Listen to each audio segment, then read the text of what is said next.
and we were trying to test whether everything is working. But it is, and I am happy to announce that we are being joined by Piotr Filipiak from Greenhouse by Comarch with the keynote on more than just funding, things that you need to do to grow your startup. Piotr, welcome.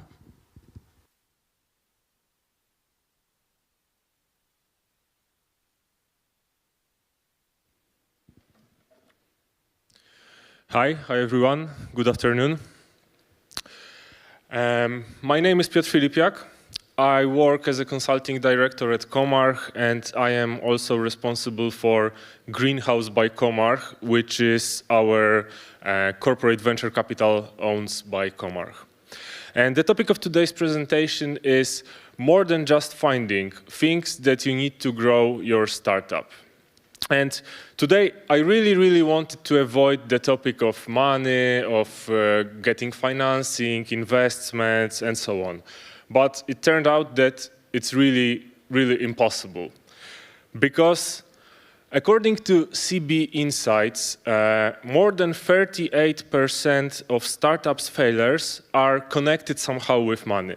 Either they run out of money, run out of cash, or they failed to raise new fundings. And moreover, this is the #1 reason behind all the startups' failures. Even ahead of missing the market, developing the wrong product, missing the pricing, missing the business model, this is like the most important factor. Even though there are different sources of funding on the market. So first of all, we have bootstrapping, of course, so getting your own money and investing into startup, getting money of your friends and family, and putting them into your company, into your idea. Of course, this is the cheapest way of financing startups, because you don't need to pay interest, you don't need to give anyone your shares. But of course, it's the most risky for you, because you risk your own money. Then we have bank loans, no need to introduction, angel investors, incubators owned by universities, corporates, state-owned, many sources of money coming to incubators. Then we have the most popular sources of financing for startups, such as venture capitals and venture capitals owned by corporations, so corporate venture capitals. And then we have serious money for bigger companies, which is private equity. Okay, since we are on a startup event today, I want to compare two most popular sources of financing for startups. So venture capitals and corporate venture capitals, which I will be calling CVCs and VCs. So starting from the venture capital, you all know that it's intuitive.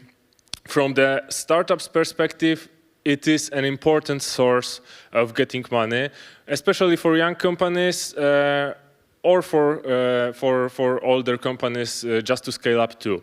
Especially for young companies which have limited access to bank loans because of the limited history of operations, and they cannot have their credit score done. Venture capitalists plays an essential role in the startups ecosystem, keeping the whole ecosystem, the whole economy of startups going. And I would risk saying that without them, many of the innovations won't be with us today. Okay, so what's going on with the corporate venture capital? You may say that, okay, it's simple, because corporate venture capital is just a venture capital, but owned by the corporation, yeah? But it's a huge simplification, in fact. It's more complicated than that. And I would like to start with the history. So it's not new. It's not an innovation. First corporate venture capital was founded over 100 years ago in the United States by Pierre DuPont, which invested by his company, of course, in General Motors and set the foundations for corporate venture capitals. So what's going on with corporate venture capitals? It's quite simple. Corporate venture startups which have investments from corporate venture capitals benefit not only from money, but also from corporates' industry expertise, experience, administrative support, and network, so-called smart money. You may say that it's marginal, corporate venture capitals, I mean, but actually it's not. Just look at the numbers. In 2019, it was $57 billion which were invested by corporate venture capitals worldwide into startups. But next year, 2020, it was over $100 billion, 131. And then we have 2021, which has staggering $283 billion invested by corporate venture capitals worldwide. Just to compare these numbers with regular VC, regular VCs in 2021 invested around $700 billion, so 2 times more, but you cannot say that corporate venture capital is marginal anymore. It plays an important role in the ecosystem. So, what is the main difference between venture capital and corporate venture capital? It's investment objective. While traditional VCs aim to earn money, gain abnormal results, buy cheap and sell for a higher price, then in the same time, corporate venture capitals want to meet other strategic objectives. Of course, apart from the money, they want to meet new technologies, they want to meet trends, they want to get insights from the market. So this is the main difference between these two entities. But there are also other smaller differences, but also very crucial. First of all, we have architecture. So traditional VC is founded by limited partners, which can be, for example, angel investors, other funds, trusts, governments, corporations, and so on. While corporate venture capital is usually owned by one corporation, which gives money to the corporate venture capital, so the CVC can make investments. Then goals.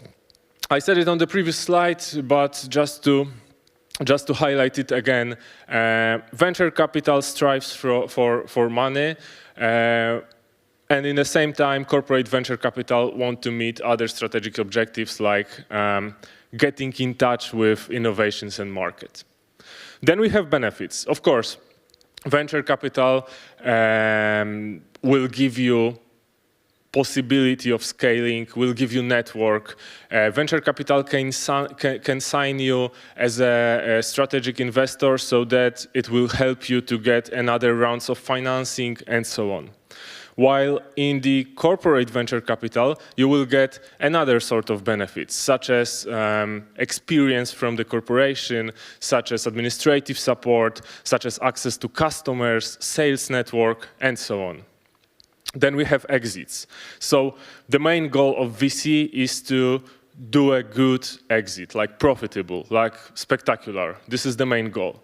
While in the CVC, the aim is not to plan exit. The aim is to build a strong, long-lasting relation with startup. So this is like the crucial difference. And then we have horizon. Of course, horizon differs from fund to fund, from company to company, from country to country, and it differs like very, very much. But when it comes to the venture capital, it is usually set, it is usually defined.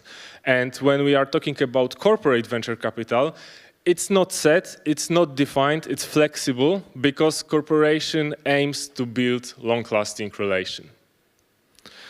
Okay, so within the Greenhouse by Comarch, what do we offer actually? What kind of benefits? Of course, money. As I showed you on the first slide, it is like the most important thing of this startup ecosystem. But apart from the money, business and technological support, so access to our business consultants, access to our sales specialists. marketing, which is also very, very important. Other services like HR, administration, legal, and so on. And international sales of network. This is very important because Comarch is present on 6 continents and it has sales offices across the world in many, many countries, in Asia, in Middle East, America, LATAM, and so on, of course, Europe. So these guys, these sales guys, are really waiting for good, nice, new products so they can go to their customers and try it and sell it. Of course, there are other, maybe not less important, but other things like office spaces, IT infrastructure, of course, this is also provided by Comarch. And last but not least, access to existing clients, including big corporations such as members of Fortune 500 list rank. Okay, you look at this and you might say, every CVC is doing this. So what differs us from every CVC? The main difference is that we are a technological company. We are a software house which has experience on the market for over 30 years. That's why we know how to design, how to develop, how to deploy software, how to design applications and deliver projects. And this may be a great alternative for looking for CTO co-owner. Because if you are a business person, you need to, maybe you have technical skills, but if you don't have technical skills, you need to look for a person who will take some shares and provide you with technical skills. But going with CVC, which is technology-oriented, let's say, which has technological skills, can help you to obtain the same result to deliver the product to the market. Okay, so now I would like to show you a quick 80 seconds video which will help you understand what is exactly Greenhouse by Comarch. So, you've got a groundbreaking idea, but you're also aware of the difficulties between the here's a cool concept phase and successful implementation. We sure do. This is why we started Greenhouse by Comarch, an initiative accelerating the growth of entrepreneurship and tech innovation. We believe that ideas are like plants. Given the right conditions, they can reach new heights. So, hot to spark our interest? What's our jam? We're big on cloud-based IT solutions applicable to such sectors as finance, insurance, retail, travel, and oil and gas. If we find your idea attractive and the following verification process goes well, we're basically in business. Comarch will be the link between you, our top business consultants, and our worldwide sales network. Everything to make your idea bloom. Apart from this, you can also benefit from access to various Comarch facilities, IT infrastructure, numerous professional services, and our financial support in the beginning stages of product development. Don't work harder, work smarter. Greenhouse by Comarch. Let's innovate together. Okay, exactly. So, as far as we know what is venture capital about, what is corporate venture capital, let's answer the question, which one is for who? So, first of all, if you look for a pure money investment, if your goal is to increase the value of the company fast, if you don't lack any competencies, I mean technical competencies, business, sales, marketing, and so on, or you have money, you can afford it to buy it on the market. And if you have in mind the exact investment duration, probably the first one, the venture capital, is the perfect choice for you. But on the other hand, if you look for a strategic partner which can invest and in the same time support you, if you need Big Brother to be, let's say, more recognizable on the market, and if you lack any competencies like I've mentioned technical business or so on. If you want to benefit from synergies between corporations' products and your products, if you are looking for a customer that in the same time can be your investor, and if you don't have in mind the exact investment duration, if you accept longer relation, then probably you should choose corporate venture capital. So How to apply to corporate venture capital? Because it is slightly different than applying to venture capital. That's why, CVC is business domain oriented. So that's why it's crucial to look, to check what the company does and in what business areas. So what to do? Do your homework, check the website, learn about the company, and think about the synergies that can be between your product and corporation's products. And remember that corporate venture capitals are typically not as overloaded with applications as traditional venture capitals. So we have more time to analyze your application. So please remember about it and try to personalize it, maybe add an introduction sentence, whatever. That would really help. And please remember that the most important success factor is synergy between these two businesses. So, just to sum up, CVC units aim to combine best of both worlds. The strengths of traditional VC combined with the corporate knowledge, experience, and resources. So CVC's activities based on traditional venture capital model, but supplemented with specific processes and incentives will ensure that startups get the benefits they need to grow and that corporations get needed insights. Thank you very much. That's all from me for today. You can find us next to the coffee in our expo zone. So please come to us, say hi. We can have a chat. Thank you very much.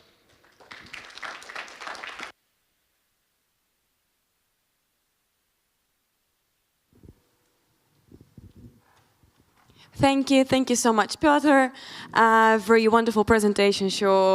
Be sure to check out the Expo Zone and talk to Piotr there. I can see our next speaker is already preparing herself for the stage. And my volunteers will place some chairs here, and I will be back with the announcement of the next panel. Stay tuned.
Addressed to startups looking to scale their businesses across borders, and to investors interested in new asset class that shows significant growth, media for equity.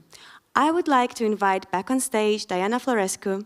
Diana is a media for equity advisor working to align the interests of startups, established media for equity funds, and experienced media professionals.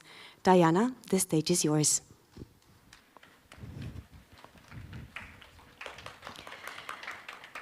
Hi, everyone.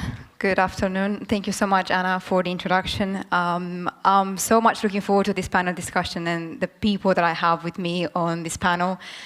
This discussion is indeed for startups in the room, but also for investors that are looking into a new asset class. And we're going to get to hear from both investor, media experts' perspectives, as well as venture capitalists on this panel discussion. But before we go into that conversation, I think it's important to try to contextualize a bit what we mean by media for equity investments. Because I hear a lot of terminology that essentially what refers to is a great service that could be offered in exchange for equity, and that's advertising. You get to hear airtime for equity, or you get to hear advertising for equity. At the end of the day, media for equity investments offer startups an opportunity to accelerate the growth through advertising in exchange for an equity stake in the business.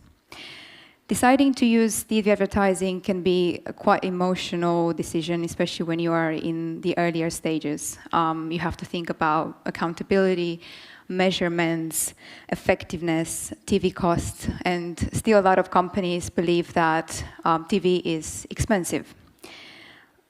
There's a lot of research that shows that is not necessarily the case, and we'll discuss that in a bit. But I want to stay there when I say lack of capital or the fact that it's expensive, because that's how media for equity investments have started in Europe. And interestingly enough, Europe is the birthplace for such investment model. It originated and it started in the early 2000s or late 90s, just around the dot-com bubble. And one of the main reasons was indeed lack of funding among startups, but also media groups and media stations were looking for a way to diversify their revenue. So we have the likes of Aggregate Media or ProSiebenSat.1 in Germany that were some of the first to do such investments with great brands like Zalando, for example. But then very quickly, that model has proliferated across different regions. And in this discussion today, we're actually looking at a very exciting and upcoming region, which is Southeast Asia and specifically Singapore. So over the course of 20 years, a lot of the media groups and independent media for equity funds working with different media groups have started to see that there is an actual interest and return on these investments. But at the start of the panel, I said that it's important to conceptualize this discussion and this media for equity investments and to look at it from a broader investment landscape. We just had a conversation earlier about CVCs and how much this actually has been growing, and it is indeed growing. And media for equity investments, it's nothing else, and it shouldn't be different from venture capital. In fact, it's a great way for a startup to raise VC or debt or any other forms of investment, such as CVC, as we've seen earlier, alongside media for equity investments. There are, although, some particular details about this investment model that pertains to a certain type of company. And this is where we were very interested last year to do a study in terms of what does actually the European investment landscape looks like and what kind of companies have raised. The first thing that we looked at is what's one of the reasons, what are the reasons actually that companies still fail nowadays? And this is a very interesting conversation we're having today, especially with what's happening in the tech market right now and the volatility and the discussions around valuations and startups that are almost being forced to, or they're being told to get as much money as they want to grab it as fast as possible. But if we remove this noise and if we actually look at the main reasons that companies fail, apart from team or product market fit, marketing actually is one of the main reasons as well. And it's actually the lack of understanding or experience perhaps among the team of how to go to market, or it's usually left out maybe in the later stages of growth. So if we know that still a lot of companies fail because of that reason, then we were curious to see how many of these companies that have raised media for equity investments are still active today. And we looked at roughly 249 companies in Europe. Out of those, 149 were uniques. And we could see that on average, 92% of these companies are still active and they went on to fundraise, which is it's an absolutely amazing stat when we compare to other companies that haven't raised. We also wanted to dig a bit deeper in terms of what is an ideal profile of a company, if you like. And it's not a secret that, of course, direct-to-consumer startups would benefit most because of their reach to the mass market. So we have sectors like e-commerce, fintech, gaming, edutech. But recently, I've seen also another trend, and that's among software and B2B companies. And one of the reasons is that these investments become more and more popular among larger media groups that can deploy not only TV, but as well as print, auto, radio, giving the startup an entire mix to choose from. So even for a B2B, more specific company, they could still use strategically these mediums to make it valuable for the business. And when we look at the stage that we're at, again, it shouldn't be a surprise that a lot of these companies were actually beyond the seed stage or revenue generating. And this has to do, there's a couple of reasons, of course, because of this, and we'll discuss it shortly on the panel. One is that to be ready to tap into TV advertising, you have to be at a certain stage. It can be extremely beneficial to your brand, but it could also destroy your brand if you're not ready. But the other reason, it has to do more with the mechanics of this investment. And it's usually a convertible note that would convert much later into equity. And that's something we'll discuss shortly. These are just some of the brands that have raised media for equity, and the number is, it's endless. I couldn't obviously fit them all on a slide. We have companies like What Three Words that has raised multiple rounds of such investments, and specifically choosing this to scale into a new market. Just yesterday, the announcement with German media Pool VC has aired. And then we have brands like About You, which I'm sure we all know, that have done this successfully. But there's also a lot of other brands that we all use, like Twitter or Monzo or Pinterest, who had their IPO just shortly after Channel 4 Ventures invested in them, that not necessarily do media for equity investments, but they see a huge opportunity in TV advertising. So I just want to leave you with this picture, which shows how much this investment is gaining traction. We have a lot of data on startup performance. I think we have to wait a bit more in terms of getting the returns of these funds that have started. We're starting to see that as well. But one thing is clear is that an investment model that started in Europe is gaining a lot of traction in other parts. And on that note, today we would like to discuss specifically Singapore and Southeast Asia. And I would like to invite next to me on stage, Ravi, one of my panelists, and I want to check if my other guests can also hear us online. Please. I think we also need a mic. You've got one? Perfect.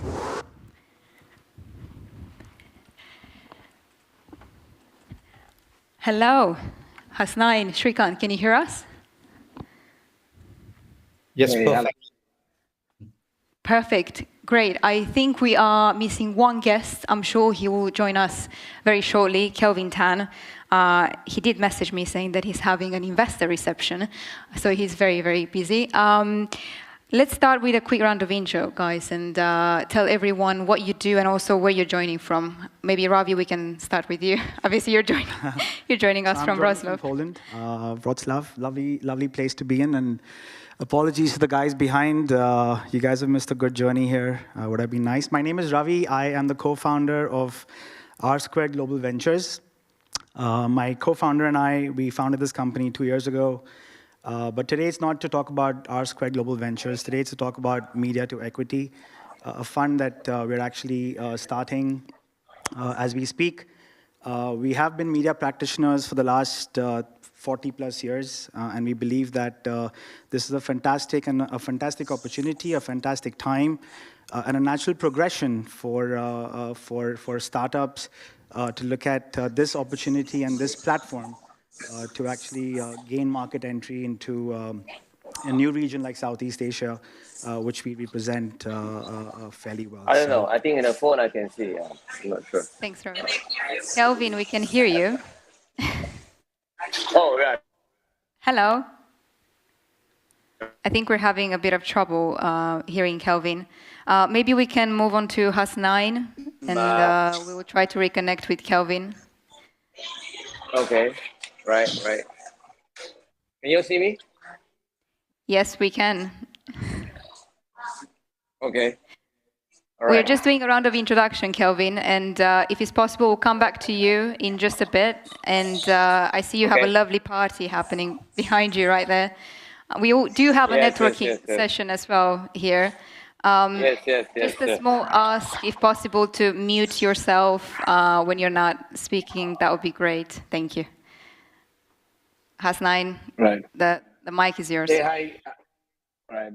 Hi, guys. I'm Hasnain. I'm from sunny Singapore, and I incorporated Fame Media Global along with my co-founder, Jignesh, around a year and a half ago. And the entire idea of setting up, a media for equity offering was purely because of the need in this region, and the way we have seen investments grow over the last decade, and then the end at the offset, right? That's going to continue for the next decade or two, and we felt that it's absolutely the right time to actually go to the market with such an offering. Looking forward to the chat, and then lots to talk. Thank you, Hasnain. Shrikant? Hi, this is Shrikant here from Moving Walls. I'm joining in from Kuala Lumpur right now.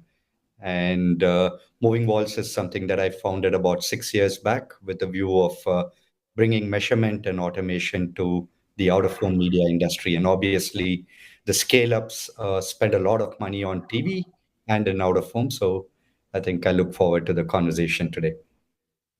Me too. Thank you, Shrikant. Kelvin, we're back with you, if you can hear us. Yes, I can hear. Can you guys hear me well? Yes? Yes. Yes. I hope the music in the background is not disturbing everybody. It's all right. You make this all very lively. We have to, because we're media for equity, and then media is intangible in a way, and the value is more than cash. True. So, Kelvin, tell experience. everyone your background, and then I'll stay with you. And I have a question for you. Just maybe introduce yourself briefly and what Origin Capital does. Thank you. So we're a specialized VC fund headquartered in Singapore. We're massive fans of media for equity. We believe in adding value to any entrepreneur's path to success, not just through cash, but also through the value-adding components such as media. Media to us can be coverage, can be event, like the one that I'm hosting right now. So I'm very happy to be live streaming this event from Singapore, and all of you are invited to our next event. Whenever you come to Singapore, welcome. To all the audience in Move Summit, thank you. Shout out to Michael. All right. This is what Great. people This is want. all recorded and live streamed, so everyone has heard that invitation. There's no way to go back. Done. I think today, when we look at about value that we can give to anybody, right? Beyond the money, beyond the burn, beyond the whatever, right? It is the memory and the experience, and I think this is what investors, startups like to have, and I think this is what is the good basis and foundation for growth. I'll just stop there, and we'll let the panel continue. Thank you, Diana. Yeah. Thank you, Kelvin. And I would like actually to stay with you. I also know that you have an event going on, and you might have to leave us sooner. It's interesting because obviously the five of us, we had a conversation before, but as an experienced investor, you've done a lot of actual venture capital deals before. You also co-invested alongside media groups. How do you think that Singapore stacks up against other regions when it comes to media for equity? And why do you believe that the co-investment model is the way forward? I think let's just abbreviate media for equity. So let's call it M4E. So that's shorter. Then we got more time, right? So M4E in Singapore is relatively undiscovered. I think when I looked at M4E, previously, the models in India were the ones I got inspired from, Times of India, right? And then we looked at the models in Germany, German Media Pool. We look at Sweden, we look at France. So we think that M4E models for media asset owners can help tremendously as startups grow.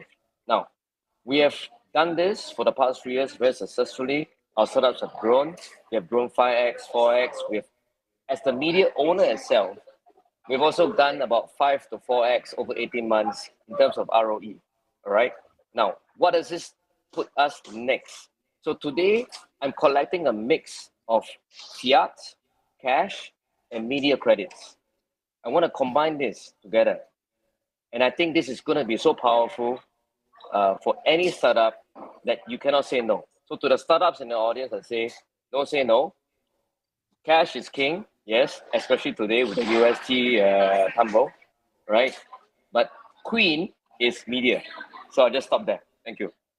Great. Thanks, Kelvin.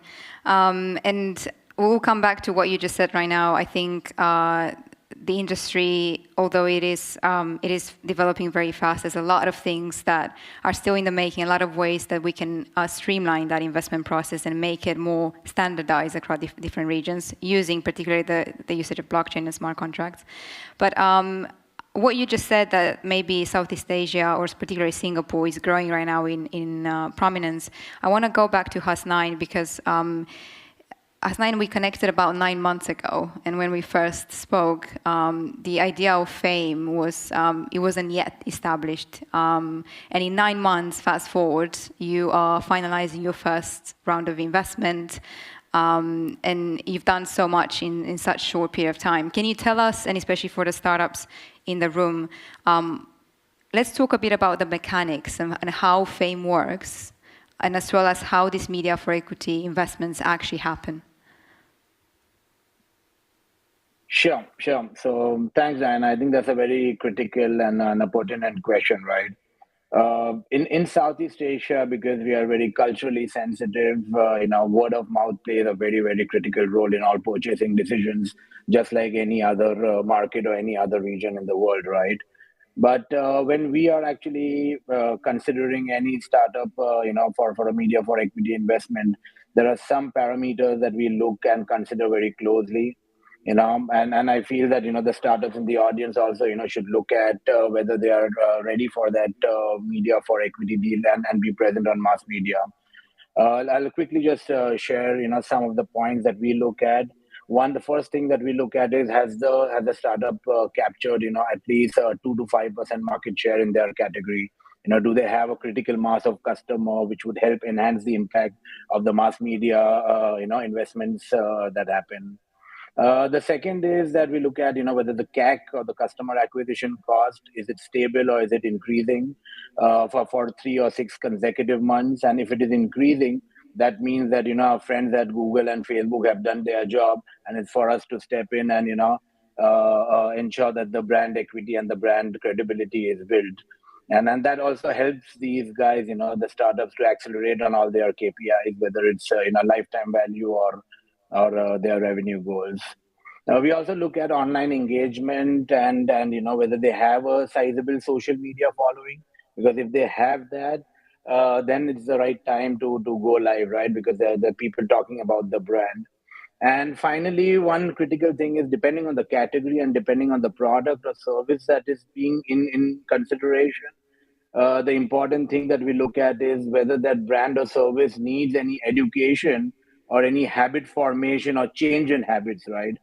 And if that is the case, in such a situation, a much larger media budget is required, and a much larger frequency model is required for that media investment to influence that particular change. So depending on the need and the brand life cycle where the startup is in that category, it is also advisable, for startups, that you consider doing media for equity deals by keeping these elements and these factors in mind, and structure the investment in such a way, which eventually delivers results, and just not bragging rights, right? Because sometimes you are very excited to share with everyone in the world that your brand and your ad is on television, but is it delivering results or not, is something that one needs to look at. Yeah, I'll stop there. Hasnain, what you just said is great, even as a scorecard, if you like, for startups to consider when even it's thinking whether this investment would work for them. But I want also people listening in to understand also how fame works. And sometimes I get questions from both investors and startups alike. Okay, but there's no actual cash. How does it even work in terms? How does it translate into a cap table? What's the accounting? What are the mechanics of this investment? Well, so on the accounting front, the complexity is the way we structure deals with the media partners. I think that is much more complicated, as it involves different areas like scheduling priority, primetime commitments, revenue commitments, discounts and seasonality pricing, and so on and so forth.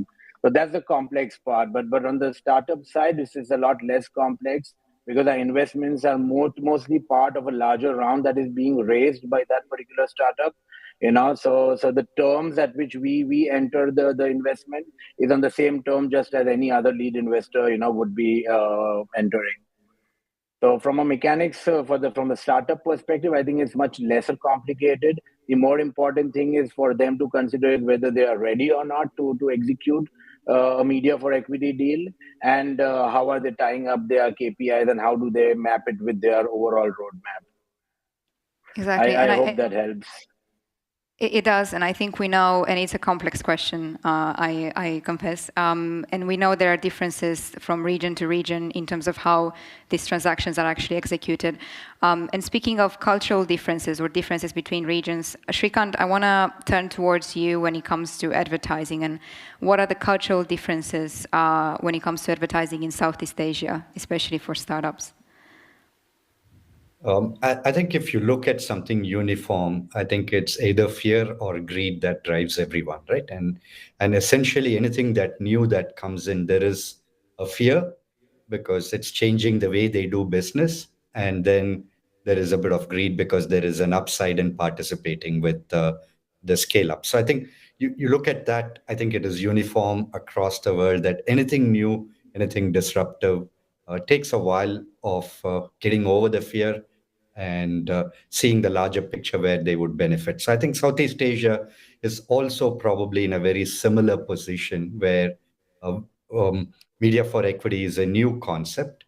And in general, Southeast Asia in itself is fragmented with many countries and many cultures. And obviously, someone from Europe would understand it much better than, let's say, North America or other parts of the world. So it's a very fragmented ecosystem, different languages, different culture, which also means that there is no single media group that cuts across the region. So there is a level of fragmentation. So if you add the level of fragmentation and then you add the layer of fear and perhaps inability to see the larger picture, then there's a lot of education that is needed. I think it's sustained education both on the side of the suppliers of media inventory and the startups and scale-ups for them to see the value. So it's a great topic that you've initiated on. And I hope more people talk about it because I think that's the only way education can happen. Thank you, Shrikant. I know the two of us, we had an interview earlier this month, and at one point we discussed about maybe some particular mediums that are more prevalent in Southeast Asia as opposed to Europe. For example, we know in India, the growth in print and how much print is still of importance compared to, let's say, Europe. Can we talk about such differences in Southeast Asia? Are there any specific, perhaps, mediums or types of advertising that are more prevalent to the region? So when we look at eventually what do scale-ups want, I mean, they are looking at reach. Right? I mean, they've already done the first part of building the community, getting the first set of users going, and then it's all about scale and reach. So if you look at reach, typically in Southeast Asia, obviously, if you leave digital, which has a reasonable reach, but it's still not reaching everyone in Southeast Asia, then you have to look at the traditional media, which is print, TV, and out of home. Now, the beauty of out of home specifically has been that it's been digitized heavily, which makes it easy for you to plan and roll out campaigns the same way you roll out a digital campaign. You're able to get onto a platform, plan, and roll it out and scale with dynamic and interesting content. TV is also going into an addressable TV way. So in that sense, I think the two big opportunities that any scale-up should look at in Southeast Asia would be TV and out of home, and specifically digital out of home. Thank you, Shrikant. Ravi, you and Ranga, you work for some of the largest media groups in the region, worldwide. Before I go into my question for you, would you like to add to what Shrikant said? Yeah, look, I mean, Southeast Asia is an extremely diverse market. Like Shrikant said, there's no one media that actually has an umbrella effect over the entire, over 5 markets. If you look at Singapore, Malaysia, Thailand, Philippines, and Indonesia, which is obviously a favorite of mine since I spent 9 years over there. Ranga spent 2.5 years. So there's no one umbrella media sort of company that has this effect over the entire region. So it's about really, the local network, the local connect, the local nuances is something from a cultural perspective that we all need to be extremely aware about, and culturally, that region is quite sensitive. You can't say that Singaporeans are the same as Malaysians or the Malaysians the same as Indonesians, even though they might speak a similar language in some shape or form. So I think culturally, it's important to really, when you are looking at getting into the region, you look at your partners who actually would know that cultural nuance, would know how to actually make the right connect happen and to make it in the right way. And I think that's pretty much what I would. So, speaking about media groups in the region, you've spoken clearly with a lot of them. You come from that industry. Do you think there is an appetite among these groups to do such investments? And at the end of the day, what is media for equity investments for them? It's another way to diversify revenue. We have R&D, we have CVCs, we have commercial pilot programs where they work with startups. Where does media for equity investment play in this whole strategic plan for them? I think for you mentioned this earlier about the market volatility currently that's obviously in play. Hopefully we get out of this cycle pretty soon. And I made this mistake of looking at my portfolio before coming on, and I was. You are one of the optimistic ones. I'm optimistic, of course, but of course, we look at the timelines ahead, and we see when that could actually build up. Investors are. Yes, they're conservative. The investors are asking, their investee companies to not hold back on cash because the cash has already been invested, but about actually, investing it smartly, right? Allocating that investment smartly. And I think media to equity or media for equity or media for growth, whichever way we call it, that's a fantastic alternate economic or a business model to definitely consider, because you're not spending that cash that the investors actually given to you, or spending it on, you're smartly allocating it to tech and talent. Media for equity or media to equity acts as a alternate model to say, I can actually get great media assets, great media inventory at great pricing. I can actually do this across not just one market, but maybe across 2 or 3, depending on what your focus is as a organization, as your product has scaled or your product has sort of gone through its growth stage, or is it organic, or is it you're looking at a slightly more exponential growth, right? And I think that's going to be something that we're going to be really looking at to say it's an alternate model. It's a great model. The opportunity right now just so happens to be that it is a viable model more so today, and it'll only sort of gain traction as we sort of see this gain more light. And amongst all of us over here, and of course everybody else who might come into this game and into this space, there's a lot of intelligence for you guys to tap into and grow your business. And I just want to. Sorry, I totally agree with what you said. Sorry, I'm just interrupting the flow here. No. To the startups out there, okay, whether you're in robotics, whether you're in e-commerce, okay, let's just use this opportunity to also say, media for equity is, you must look for the specific media for equity, okay? If you're robotics, you're not gonna go very far with Vanity Fair, unless Tony Stark is on the cover, okay? If you are in e-commerce, what is the media channel you will look for to help you? You will probably look for someone like Fame, okay? If you are in fintech, financial services, you must look for the channel that will give you that bang for the buck. So to all the startups out there, you must look for the right media channel, then you're willing to give up your equity to them. Okay, now I'm putting on the startup hat, okay? Now, if I put on this hat of someone that's a media owner, let's say I'm the owner of Vanity Fair. Let's say I'm an owner of Vogue. Let's say I'm the owner of CNBC. Let's say I'm the owner of Wolf Summit, okay? What is my target audience? If I'm L or Vogue, I will not go after Iron Man or, robotics kind of startups. I will go after the kind of startups that are in the fashion and everything. So I just wanted to inject something in here, the conversation. What is the target audience? What is the industry whether you're a startup or whether you're a media asset owner, you must know what is the maximum value you can provide. I mean, at the end of the day, right, you want to grow, you want to expose yourself to a community and to an industry, and you have to go into these channels. So I just want to leave it at that, but absolutely great point. No, absolutely. And I think one of the things, if I could add, is that you don't have to be on every channels. And I think when you approach your campaign, it has to be done strategically. And the same as with TV we were mentioning, one of the massive preconceptions is that it's extremely expensive. If you look at the data in 2020 in the UK, 30% of advertisers has spent £50,000 on a TV ad. It's about what makes sense for your business. It doesn't have to be, you don't have to be in prime time in order to make it big.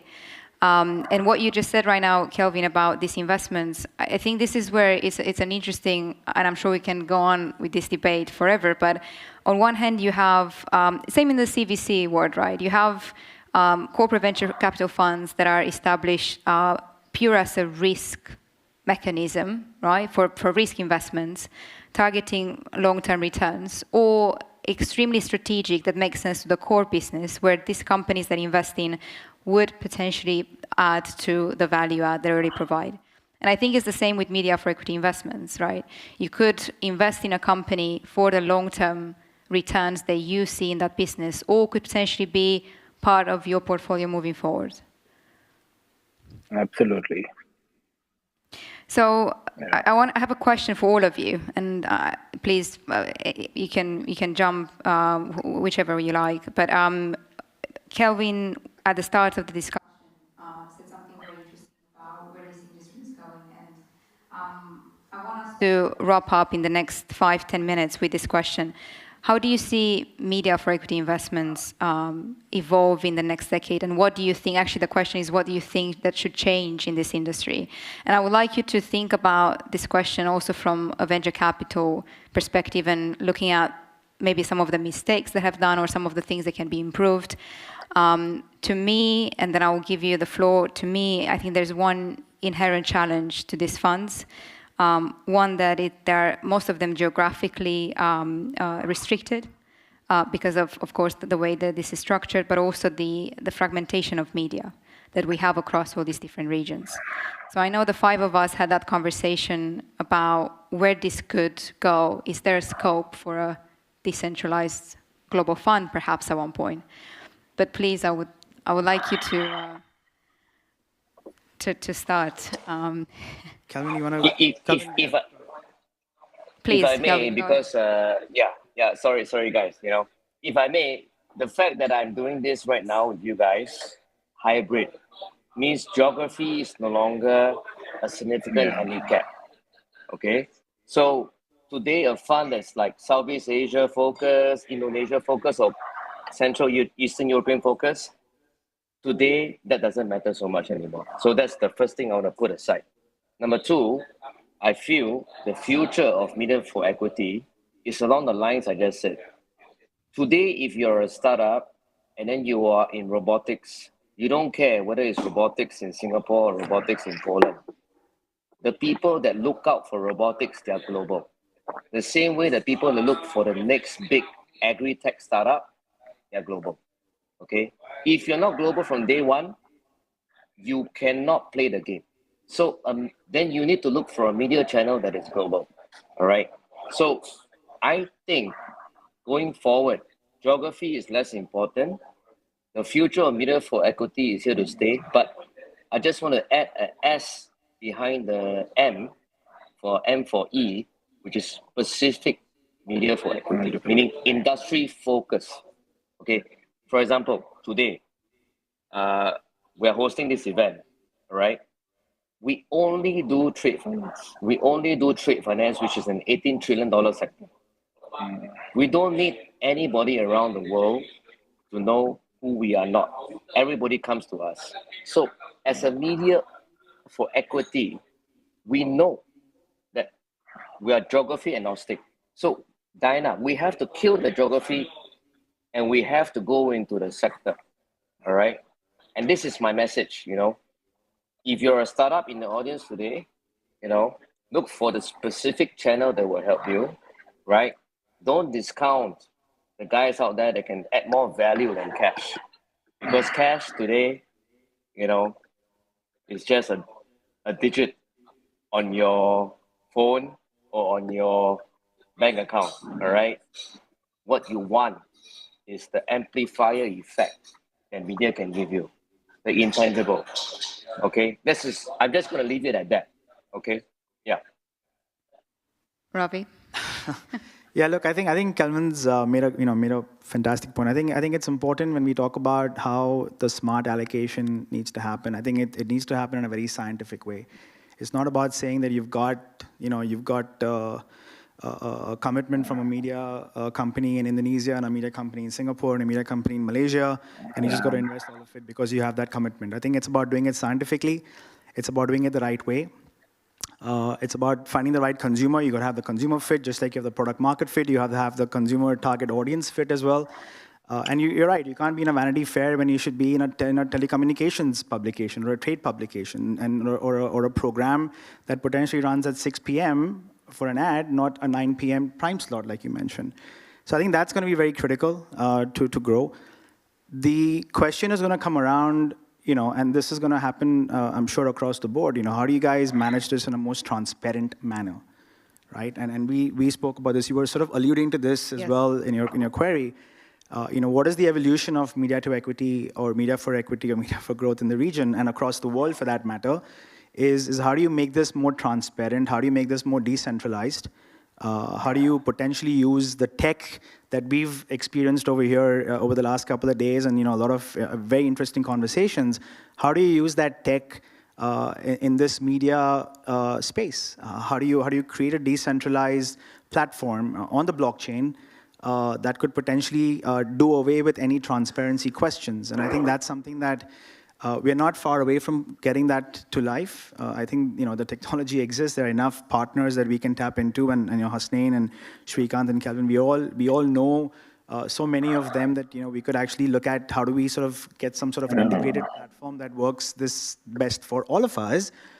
Because there's one intention. The one intention is there are two intentions. One is to, of course, make money out of it because it's a business that we're investing in. But the most primary intention is that European brands, American brands, any brands going back and forth across geographies has growth.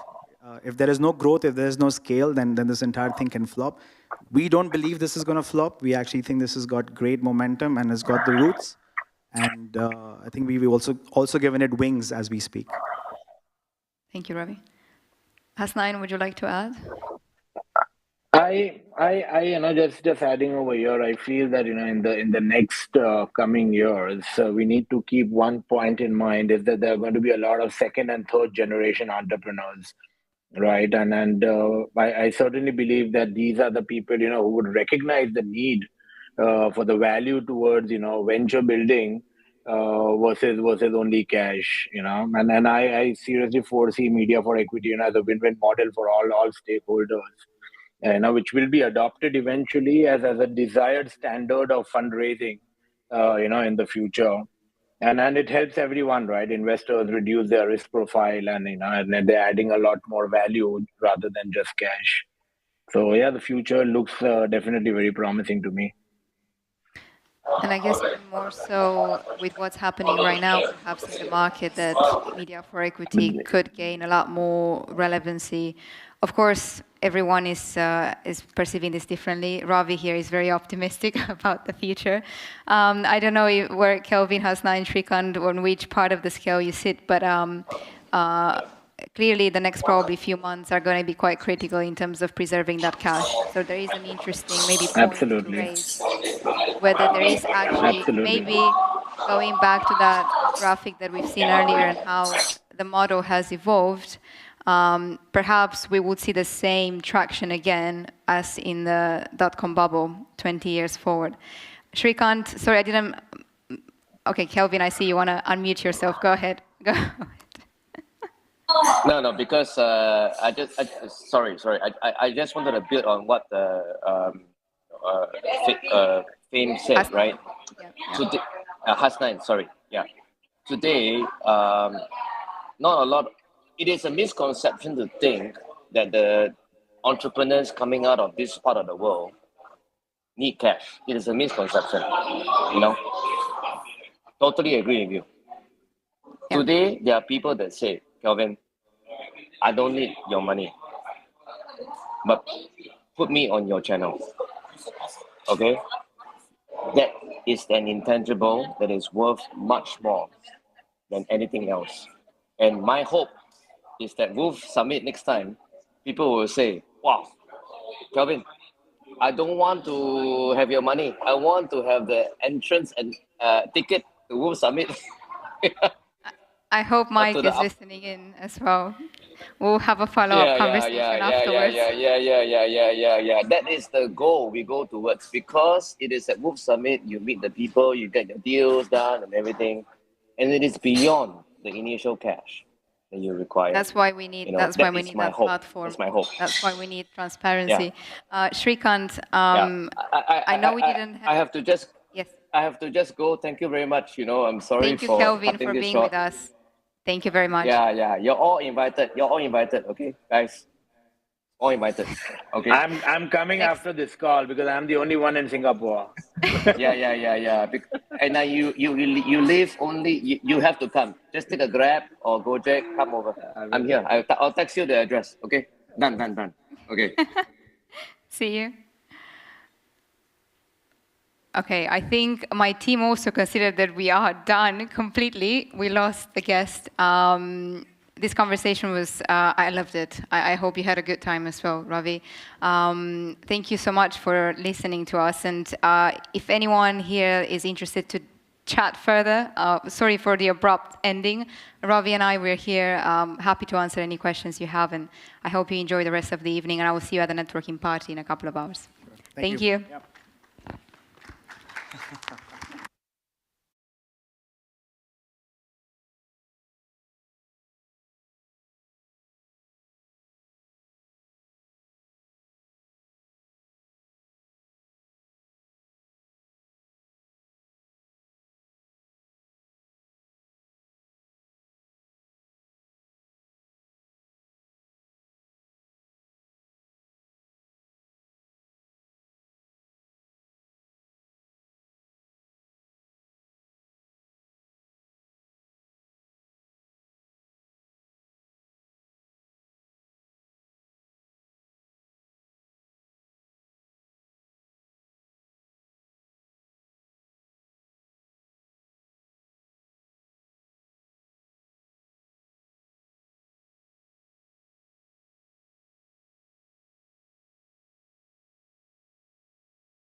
Thank you, Leon, thank you.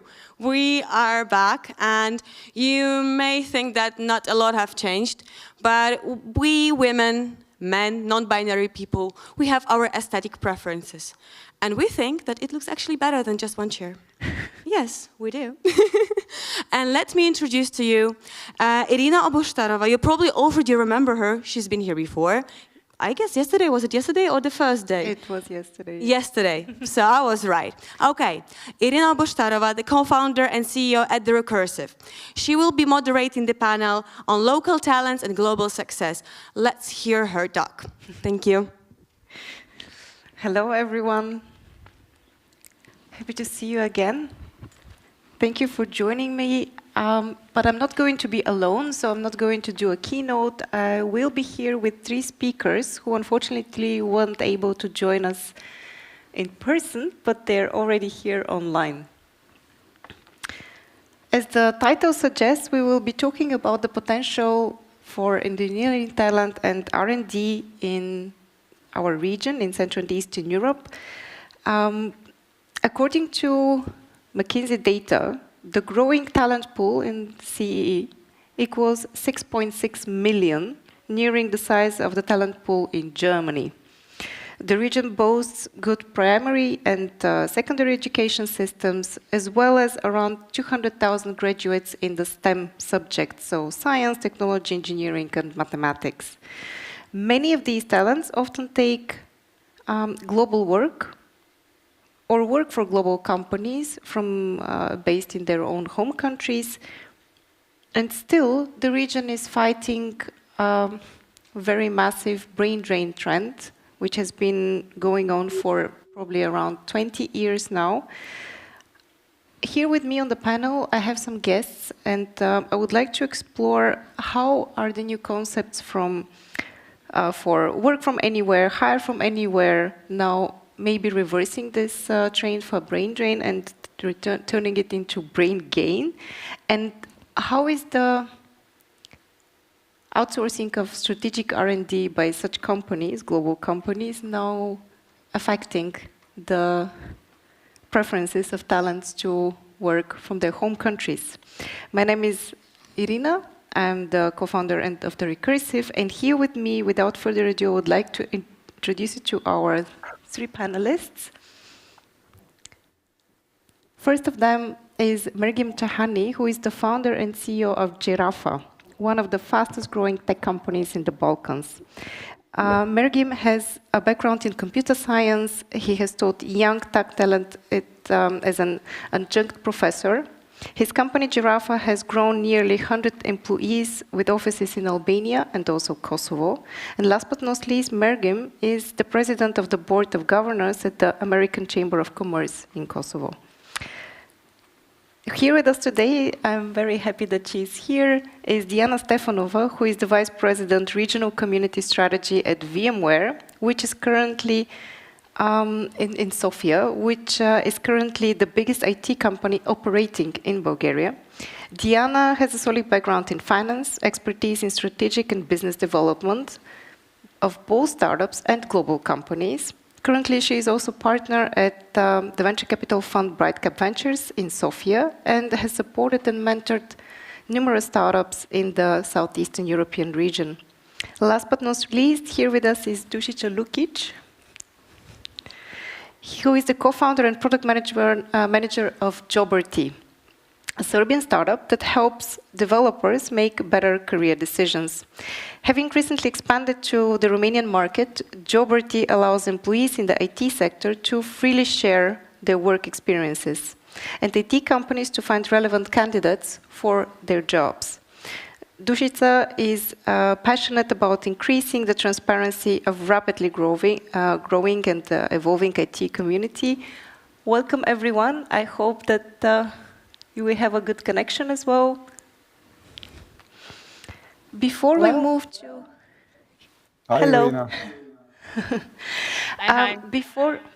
Before we move to my questions, I wanted to ask you where are you based, and maybe to just give a glimpse of what is the current situation for talents in your home countries?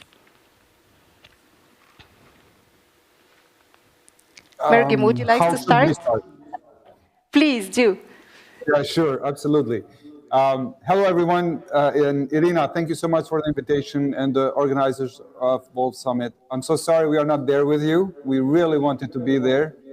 We just couldn't make it. And but you're not alone. I'm sure you have an audience there, and we are there with video conference and with our hearts. So thank you for the great introduction as well. The only thing is we grew now to almost 400 people as opposed to 100. So the growth continues to go rapidly. And we also, in addition to Albania, Kosovo, we opened an office in North Macedonia as well as Prague in Czech Republic. And soon enough, we want to come to Bulgaria too, and hopefully Serbia. So we are working towards that area. But it's a pleasure to be here today, and I think the topic is right on. I think this region is the cornerstone, and it's becoming an up-and-coming R&D pool for not just talent, but also entrepreneurs. Because I think talent is important, but I think entrepreneurs are also important.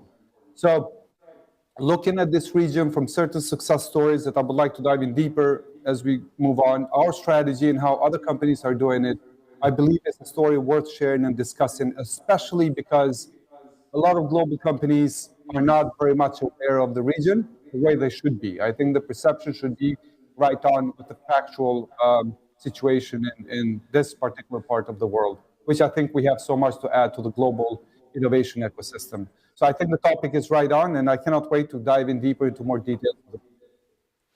Thank you for this introduction and setting. Diana, I would like to have your perspective from someone who is in a global company and actually growing the community and the R&D office of VMware from outside. What is the potential that you see? Absolutely. So I'm based in Sofia, as you said. I have lived and worked from multiple countries throughout the world. To name a few, early in my career, I lived and worked from US, then I lived and worked from Germany, Munich, all fantastic places to work and live from. However, I think being able to make an impact in your home country actually is priceless.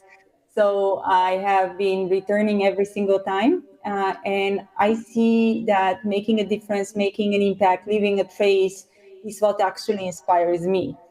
And VMware has been on the Bulgarian market for since 2007, almost 15 years now. And early days, we were a team of 170. This was an acquisition of a startup in Bulgaria, acquired by VMware. And now we're close to 2,000. What's important is that VMware's philosophy is really going where the talent is. And that's really way before the future of work and the new way of working, really going where the talent is. And now people have a choice. We hire from all over Europe. We hired from Poland, we hired from Romania and from other places. And people can work from where they choose to work from, right? Bottom line is we need to rely on technology to work as one team, to be connected, to collaborate properly, to connect even live when that's necessary, and make sure that we make impact. So ultimately, my perspective is wonderful talent in SCE. At the same time, I really second the thesis mentioned earlier that talent is not enough. We need to look at entrepreneurs, and this is actually my second passion, as you mentioned earlier, really helping grow really impactful, large global businesses. And we cannot do that without the right talent, though. So I think those are connected, but really developing talent to the next level, not only executing and following, but rather driving and making a difference. So I'm really passionate about this this whole topic, and I'm happy to be here today. Thank you, Diana. Dušica, you have a great overview in Serbia, in Croatia, where you have been historically growing, and important part of the community are now expanding to Romania. What are the trends that you're observing when it comes to talent and capacity for innovation and R&D? Hello, everyone. First of all, I'm based in Serbia, and I'm so happy to be here with you today. And thank you, Irina, for the great introduction. As you said, we are present in the region, and we do plan to expand to other countries. First of all, Bulgaria, and then following North Macedonia and Slovenia. And what we've seen during the past 3 years is that the whole region actually has the same needs, is facing the same issues, and one of those being the ones that you mentioned, the brain drain, also the need for remote work, for hybrid ways of doing things, and also traditional businesses going digital. So that makes the need for software developers at its peak in the region itself. So with Jabberty, we are trying to actually fulfill those needs and fight for transparency in the IT sector. Me, myself, I have been very similar to Diana, and I have been a corporate woman actually working for companies in the US, Germany, and Czech Republic as well. And now this is my first startup, and I'm very much enthusiastic about being an entrepreneur. And I have to say that in Serbia, but also in the whole region, the startup ecosystem is growing. And maybe a couple of years ago, you did not have the same support that you have today. So that's great news that I hope we will discuss in this panel as well. What we know historically is that the region has been building its brand and has become internationally famous as a BPO and IT outsourcing destination for many years. But now what we're observing is that more and more strategic decisions are being taken by global companies in the region. Product development is being also outsourced to Southeast Europe. And as you all mentioned it, there are more and more startups who are developing global products still based in Bulgaria, Serbia, Romania, North Macedonia, and around everywhere around this region. I wanted to ask you, what are the prerequisites for this shift? And I would like to start here maybe with Mergim. Yeah, thank you, Irina. I think we started for BPOs for the Southeast Europe, but eventually the trend is moving towards more startups and companies that are global, but even other global companies locating some of their R&Ds in the area. But I think it has to do eventually, before prerequisites, I think why there is such a talent here has to do with talent. Talent in the region, I think, is primarily derived from the motive of the people. Just like the saying that goes, hard times produce good men and women, and they produce good times and good times. So there's a circle, and I think this region historically, in relative history, has had that motive and grit that usually things that come are not taken for granted. So we had to work hard as a region for a lot of things, right? Second, I think even looking from the governance perspective and the systems of the governance that existed in this part of the world was impacted, arguably, the education system, which was focused more on hard science and theory versus on other aspects of education. So people in this region typically are really good in math and physics and chemistry. So hard science, it's almost like bread and butter when it comes to this region. For better or worse, that's part of our history that we have. And the third, I think, why we have this opportunity, it's because tech global part of it has made figuratively the world flat concept acceptable, where the opportunity to create something, not just recruit and talent, but to create something for any market, you can do it from anywhere, right? From, like you said earlier, Irina, brain drain to, to the brain gain, right? The same thing, from creating a product to being there physically, from creating a product without having to be there physically. So those, I think, are what made the region a little bit more attractive when it comes to talent. When it comes to prerequisites, I think we cannot ignore the fact that there is a global misbalance on supply and demand when it comes to engineers. And that's increasingly growing very fast. So I think that's one element that is happening everywhere. So companies are turning to the talent anywhere we can. Like at Giraffa, half of our team is software engineers. We even have people outside of Kosovo and Albania, Macedonia, North Macedonia, recruiting all the way to Austria. We are speaking people in the States now, even though we serve this market primarily. The other prerequisite, I think, is we need success stories. The most recent and the biggest that I think, and I have so much respect for it, is in Romania, UiPath. UiPath actually fundamentally changed the perception globally for the region and put some shining perspective in this part of Europe. I was lucky to visit their offices, and I see what they are doing bots globally, and it's impressive. And that has changed now the perception that not just Romania, but the rest of the countries in the area are actually can produce something that could be equivalent of what HP and Apple and Microsoft was back in the day from the Silicon Valley. That actually can be done here, and it was done, not just words anymore, but facts. And we have to go this hard things to prove it and change the perception of the region. The next is, even though there is success stories like UiPath and a few others, I think still from time to time we deal with misjudgment of the region. So we have to work on, let's call it branding, but also to factually portray what the region has to offer. And I think sometimes that's not fairly portrayed on the global aspect of the economy and the macro indicator, whether it's from venture capital or whether it's from partnership. As soon as you mention certain countries from certain parts of Europe, rightfully so, people are not well informed, and it plays against us. So we have to fight against it. But again, that's what made this region entrepreneurs. I think entrepreneurs are born when you have to solve problems. And if you don't have to solve problems, you're not an entrepreneur per se. So it's a good thing that we have these things. Otherwise, we would just take for granted everything else. So the prerequisites is the talent, because of the history that we have, the image that we have to improve, and the challenges we have ahead us make us even better entrepreneurs, relatively speaking. So, and I love it. And it's the best part that I could do. After spending 12 years in New York and coming back to the region, I'm enjoying it, the career of my life. So it's wonderful.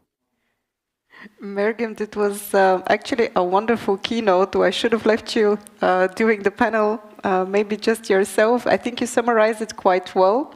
One of the disadvantages that one of the founders of, actually Daniel Dines, was saying that it's actually not a disadvantage at all, was that when you start a company from countries like Romania, Bulgaria, you have to think globally from the day one. You don't establish your company in your own country and then you start expanding. You think about it from even before you found the company. Diana, I would like to... Yeah. I think that's why Daniel made what he made, right? I think that's a very right approach to think that. Yeah. Thank you. Diana, you mentioned, and I know that for a fact, that you started operations and actually R&D with VMware already in 2007. And this is a year where I think the term startup wasn't even used. We didn't know what really innovation is in the country. Bulgaria was still gaining its image as an outsourcing destination, and you still saw the potential for R&D and innovation in this country. And from what I remember, you personally played a big role in this decision-making process. What were the winning arguments? How was it so obvious for you already back then to see that we can do R&D in Bulgaria? So thanks. This is a wonderful question, and it's very, very close to my heart. I guess the leadership team back in the Scient days, the Scient is the company that was acquired by VMware back in 2007. So the leadership team really believed that we have one of the strongest teams in the region, and they have developed really strong domain expertise in multiple areas, including VMware, right? And what helped position properly is the fact that Scient was a key partner for VMware for a few years and has proven to really drive product lines across the board. At the same time, one of the most important things for the leadership team was to really sell to a company that is willing to drive core R&D out of Bulgaria, because we believed in the potential the team has and also the market has, right? And back in the days, we only had a few core product companies here in Bulgaria. Most of the companies were primarily focusing on the BPO side of things, right? And really making and breaking through this whole concept of product development was not easy. Originally, actually, the team was distributed to contribute towards different product lines, only extensions to teams in US. And we knew this is a necessary first step to build core domain expertise. And once this has happened, we developed end-to-end teams with product management and defining the product roadmap right here from Bulgaria, and making sure that we have end-to-end understanding of what the customers need, being close to the customers and driving the development of those and having a vision for the products that we developed here. That was a transformation for us all, but it was an important one, because once you have core product development of enterprise and software for large companies, and you touch 500,000 customers across the globe, that actually develops quite a talent. And this is the talent that lately goes and starts their own companies. This is the talent that will change the entire ecosystem, and this is exactly what we are seeing. We see a lot of those core product companies that eventually their key talent goes and creates their own companies. We have a lot of examples, not only in Bulgaria, but everywhere else. So I'm passionate about the talent that we have in the region, number one. I'm passionate about the potential. I think we need to believe in our ability to make a difference more. And I think we need to think big when we start new businesses. And this is one of the most important things we discuss with entrepreneurs. Think big, think global, right? It's not just a local market. It's not just a solution that is really solving small businesses or small challenges that you might be facing. Think big and find really a solution that's applicable to majority of the world and can really scale.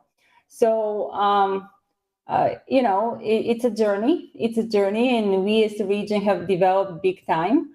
And I think there's quite a lot of potential now with some investors' money in the region and really seeing a lot of interesting dynamics in the region. We're learning, stepping up, and we're seeing some global players here from our region.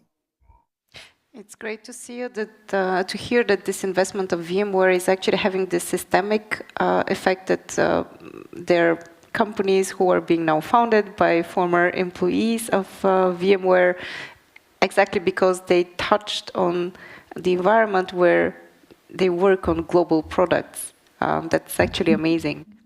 And it's not just, to be fair, it's not just VMware, right? There's other product companies on the market, and I see a lot of kind of key talent going back and starting their own businesses after having made an impact in a larger corporation. So it's a great learning path, and I think that's the way it works. You have the entire ecosystem collaborating and making an impact. My next question is actually for Dušica. And running a job board, talking to a lot of employers, I'm sure that you have a great overview of the market. I was wondering, now that we're moving to that transition of work from anywhere, hire from anywhere, I think the level of salaries is becoming less and less different between, let's say, Germany or Serbia. I think we cannot brag about being cheaper or offering cheaper opportunities for outsourcing than it was like before. Now we see these going, on an equal level.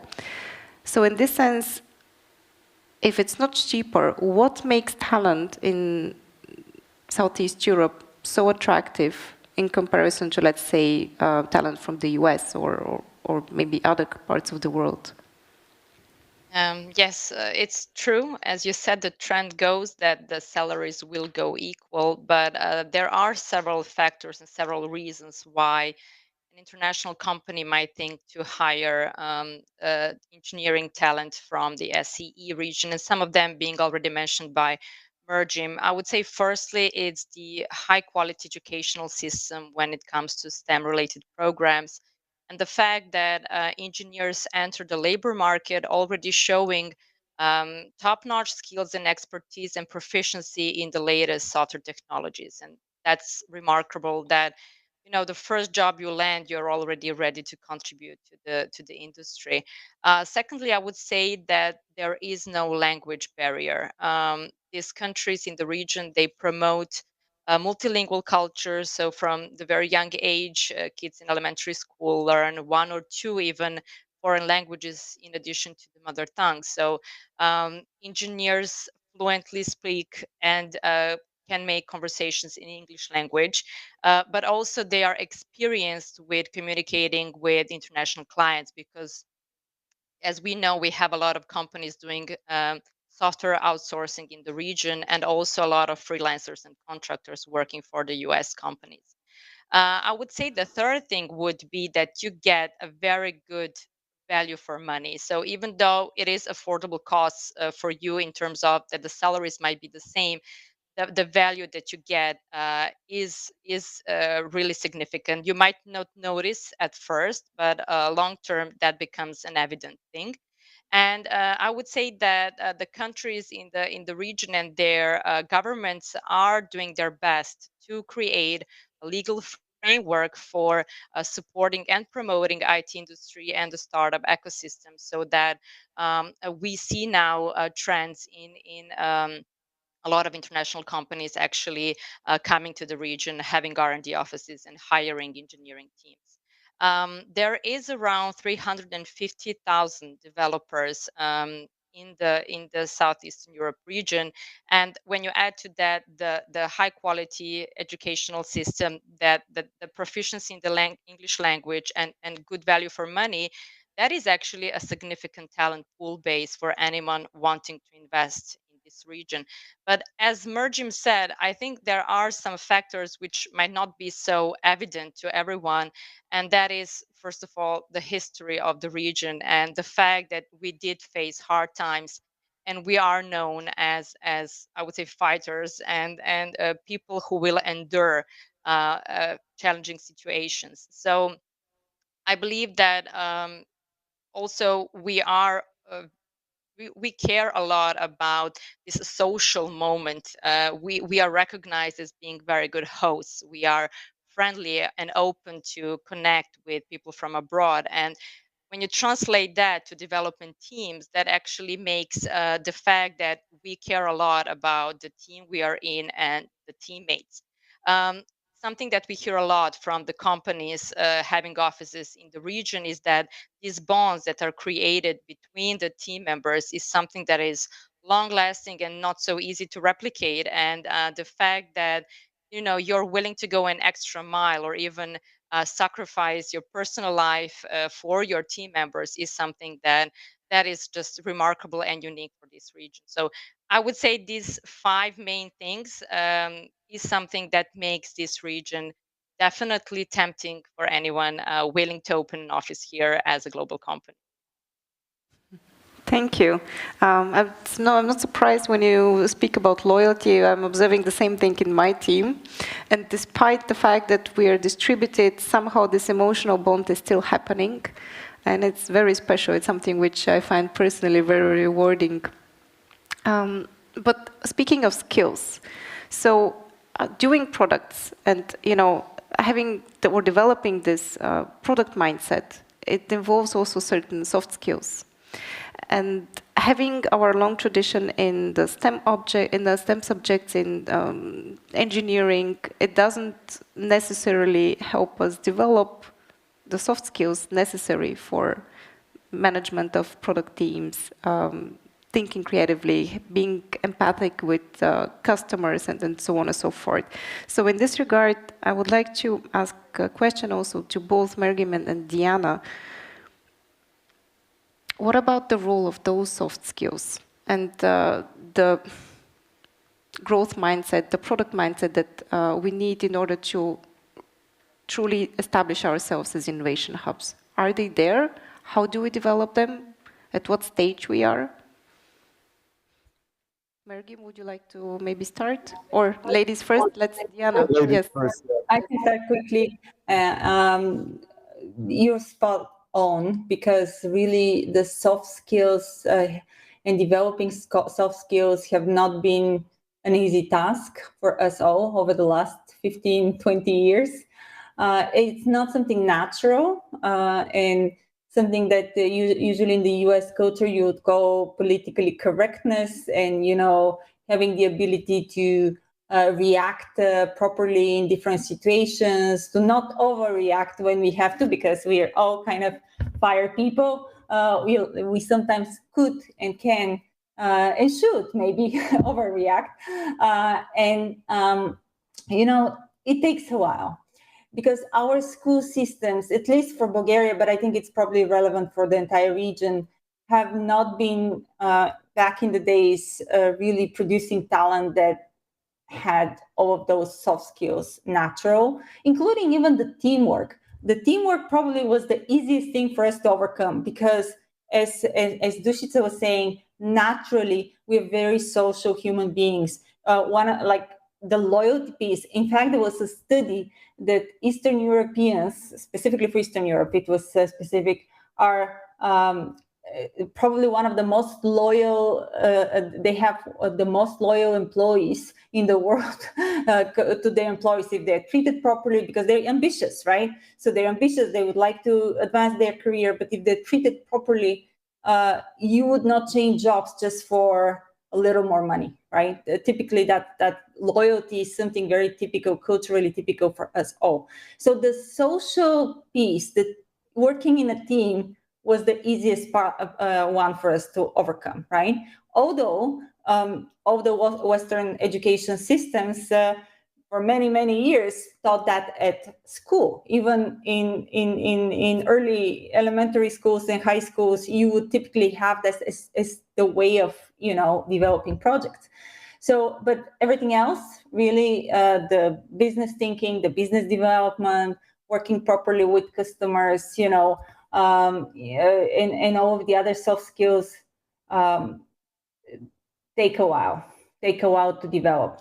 Right now, I have myself direct kind of understanding of the school systems in several countries in the region. And I think that today, even in high schools and elementary schools, you would see kids, and the school systems focusing on working in a team, critical thinking, creativity, all of these soft skills, presentation skills, which we never had at school before. We all had to learn on the job, right?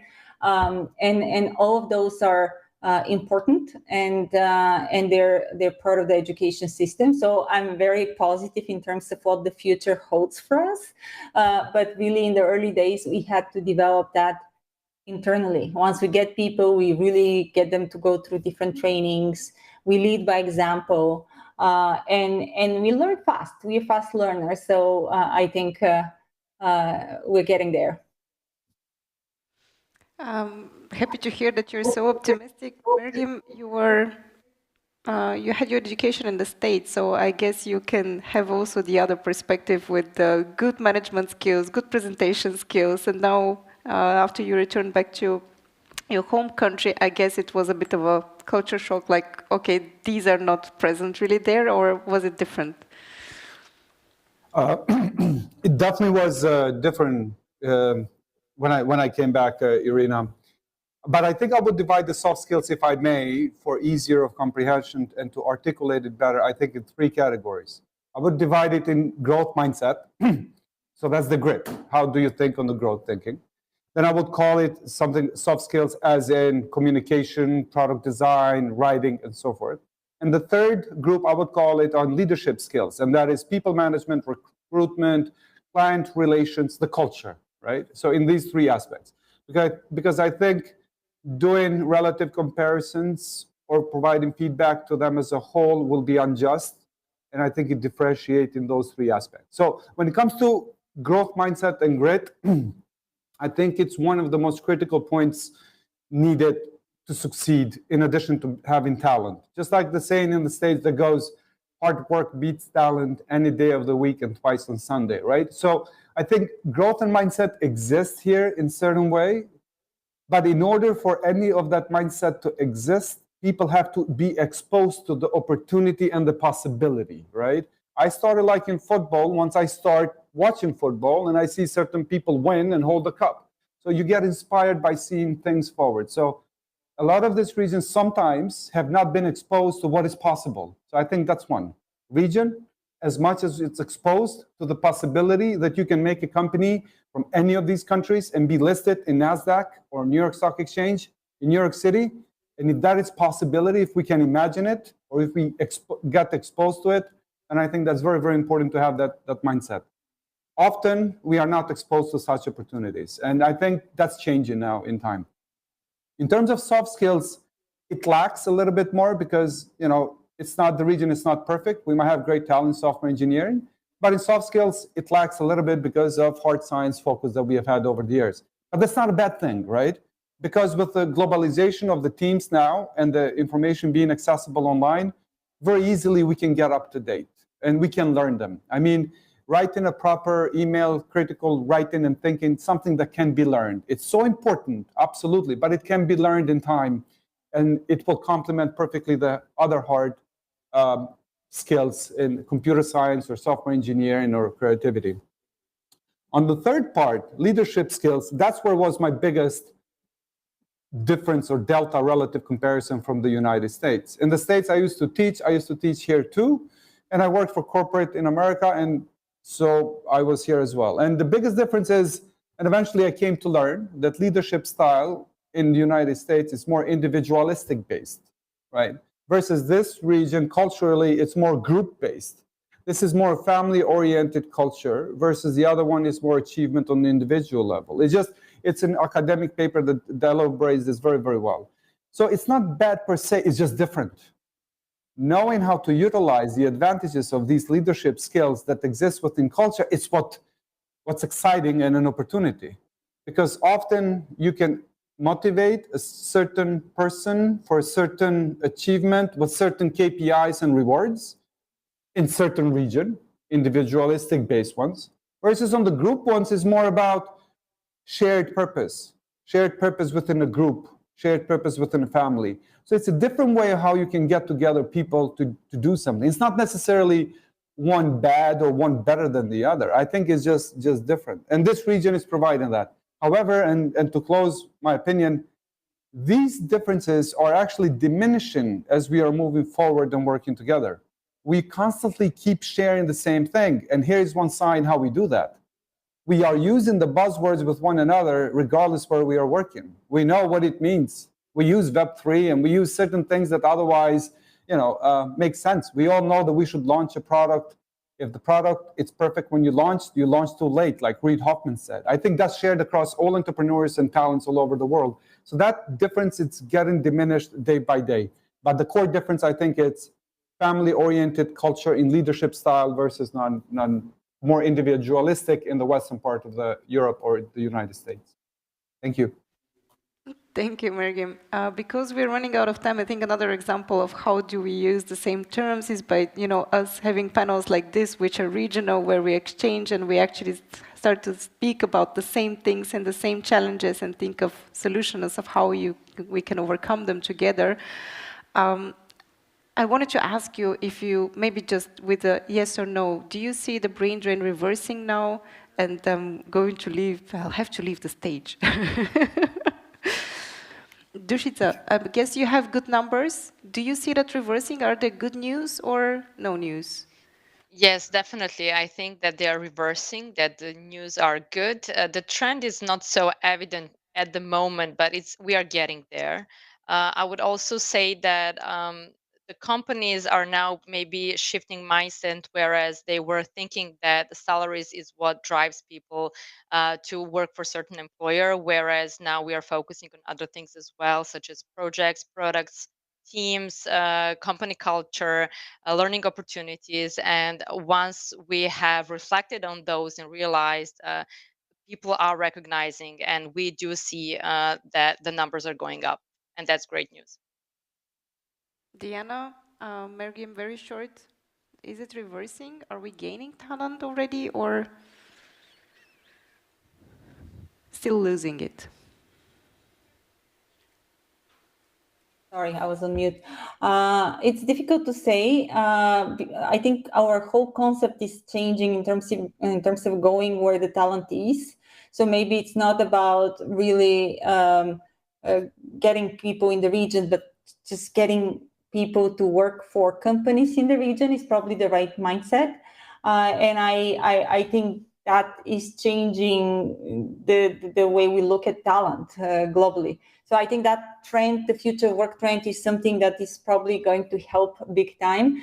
At the same time, I think because people can work from home and work for any company, that actually is probably going to bring more talent to their hometowns, not even to the big cities, whether it's Sofia or to the capitals, but to their hometowns, which will change the local microeconomic situation in those hometowns as well. So I'm hopeful, I wouldn't say positive, but I'm hopeful that we'll see some reversing when it comes to talent in the region, a reverse trend when it comes to talent in the region. Great aspect. 10 seconds. 10 seconds. I think long term it's being decentralized, so I don't think we'll gain or lose because talent is being decentralized. Short term, in absolute numbers, if you define gaining by physical presence, I think we are gaining absolute numbers. Yeah. Thank you so much. Thank you, Mergim, and thank you for this good news, especially when it comes from your region. I have a very special place in my heart for Kosovo. I'm looking forward to see you next time in person. I don't know where, somewhere in maybe in the Balkans or otherwise. Thank you for joining us. Thank you all for listening us. And now I'm leaving the stage before they kick me out. Bye. Thank you.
Good afternoon, everybody. I hear I'm the last speaker of the Wall Summit. I hope I'm not the least, but it is a great pleasure to be here to join you this afternoon. This is my 6th time speaking at the Wall Summit. This is my 3rd time speaking in person, 3 times online, and it's great to be here in person after a couple of years of trying and failing in some cases to log in and connect. But it's great also to see so many people in the flesh and in person, and it makes such a difference to an event like this to have everybody together. And I've been talking to the organisers this afternoon, and it's great to have such a large number of people who have registered this afternoon and over the course of the week here in Wrocław in person. But of course, the hybrid nature of the event is indeed how we all now live our lives, and that's here to stay. And I obviously don't need to tell this audience anything about the transformative effect of technology for our lives, our societies over the last 2 years, from video calls to our grandparents struggling to unmute themselves, to ordering groceries that can be delivered in 15 minutes, to the increases in telehealth and AI in healthcare. The technology has transformed all of us in ways that we couldn't possibly imagine from 2 years ago. Well, perhaps you could have imagined it 2 years ago, but for those of us who are not immersed in all things tech, I think the tech sector has demonstrated over the last 2 years how we can respond to major challenges across the globe. Now, it's great to be in Wrocław. Normally when I speak at Wall Summit, I tend to speak in Warsaw, but it's great to be here. This is a city with a great deal of UK links. We have partners here in education, including Coventry University Wrocław, their first ever international campus here. We have a great deal of UK businesses represented here and across the city and the region, and civil society as well. And every time I come here, it does feel like we are developing new partnerships, new collaborations, new links, which is fantastic.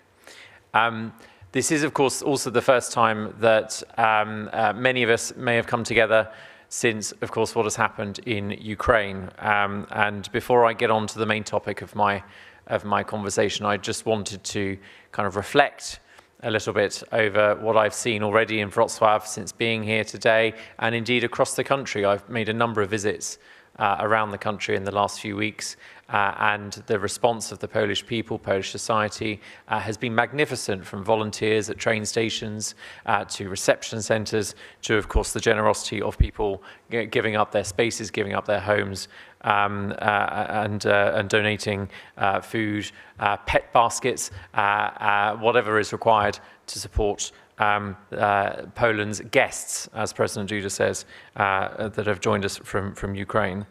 And our aim with Ukraine remains clear, that we will support Ukraine, as will Poland, of course, and in that endeavour, our two countries, Poland and the UK, are side by side. And that's a neat way of them moving into tech, because the UK is very proud to be working with Poland side by side throughout the breadth and depth of our relationship. We are proud of our relationships and our partnerships across Central Europe as well. And just like the Wall Summit team, for a number of years now, we are committed to bringing the tech ecosystems of the UK, Poland and Central Europe as a region closer together.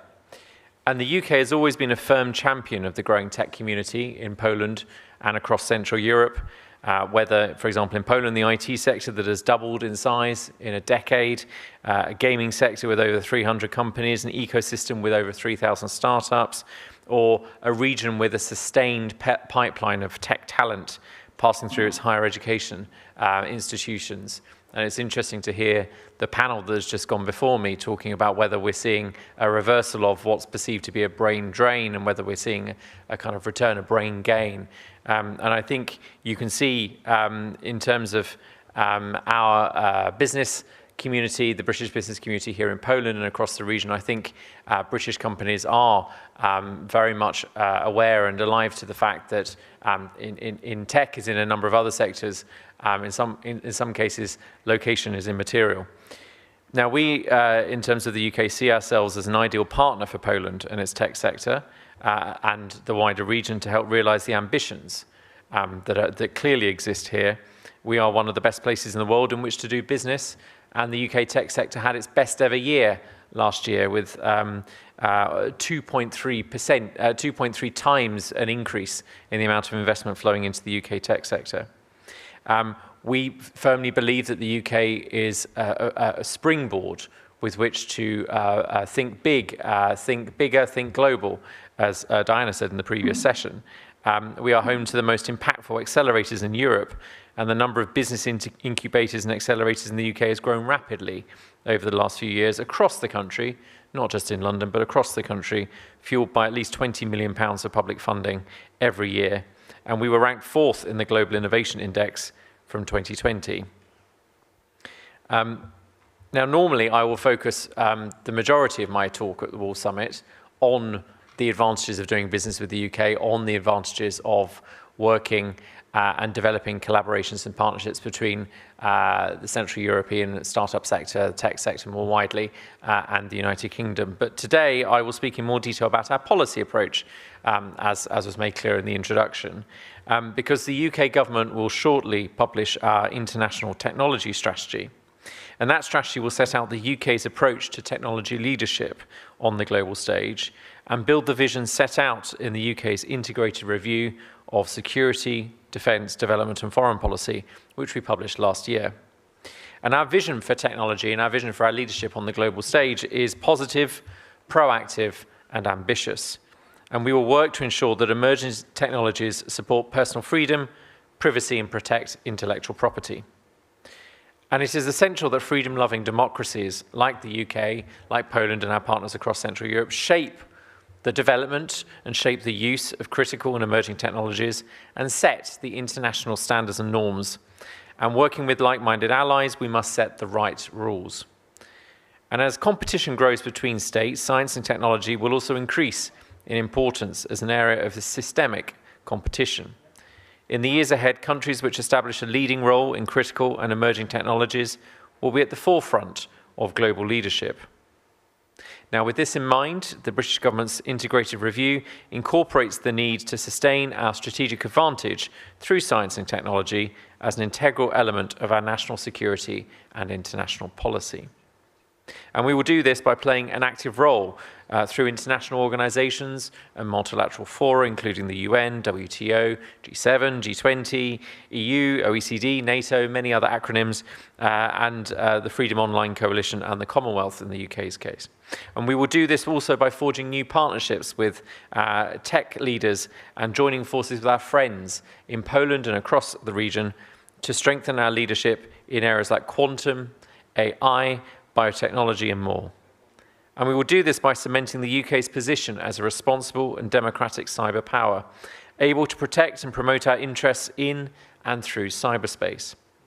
We want to promote a free, open, peaceful and secure cyberspace to uphold international norms and hold adversaries to account for breaches.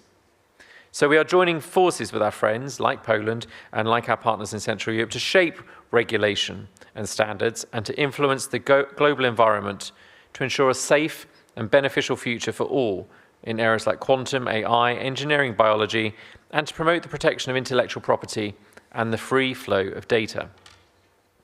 And to go back to what I said a moment ago about Ukraine and about the magnificent support that we've seen in Poland in support of our neighbours in Ukraine. And as one of our senior ministers said in the UK at an event a couple of weeks ago, the road to a free and resilient cyberspace runs through our friends in Warsaw and Central Europe all the way to Kiev.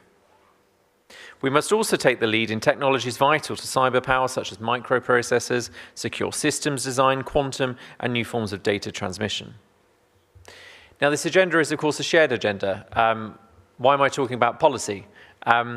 We are all aware of the potential dual use of many technologies and the increase in proliferation of risks in the use and development of technology.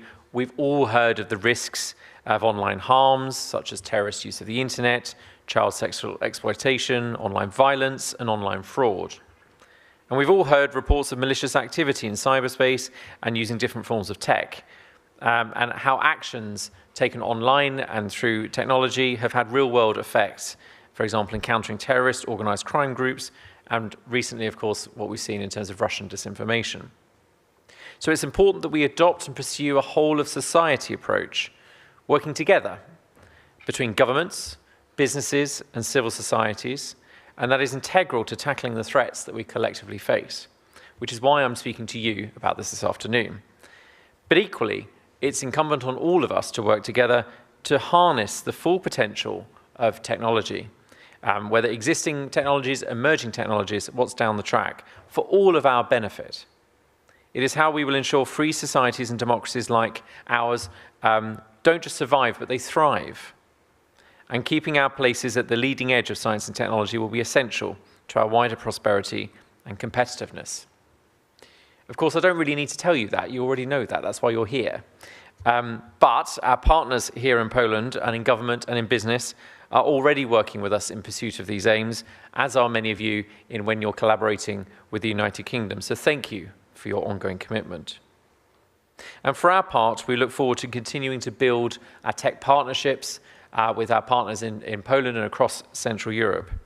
Here in Poland, our UK-Poland Tech Partnership over the last couple of years has brought together a blend of government-to-government and business-to-business engagement.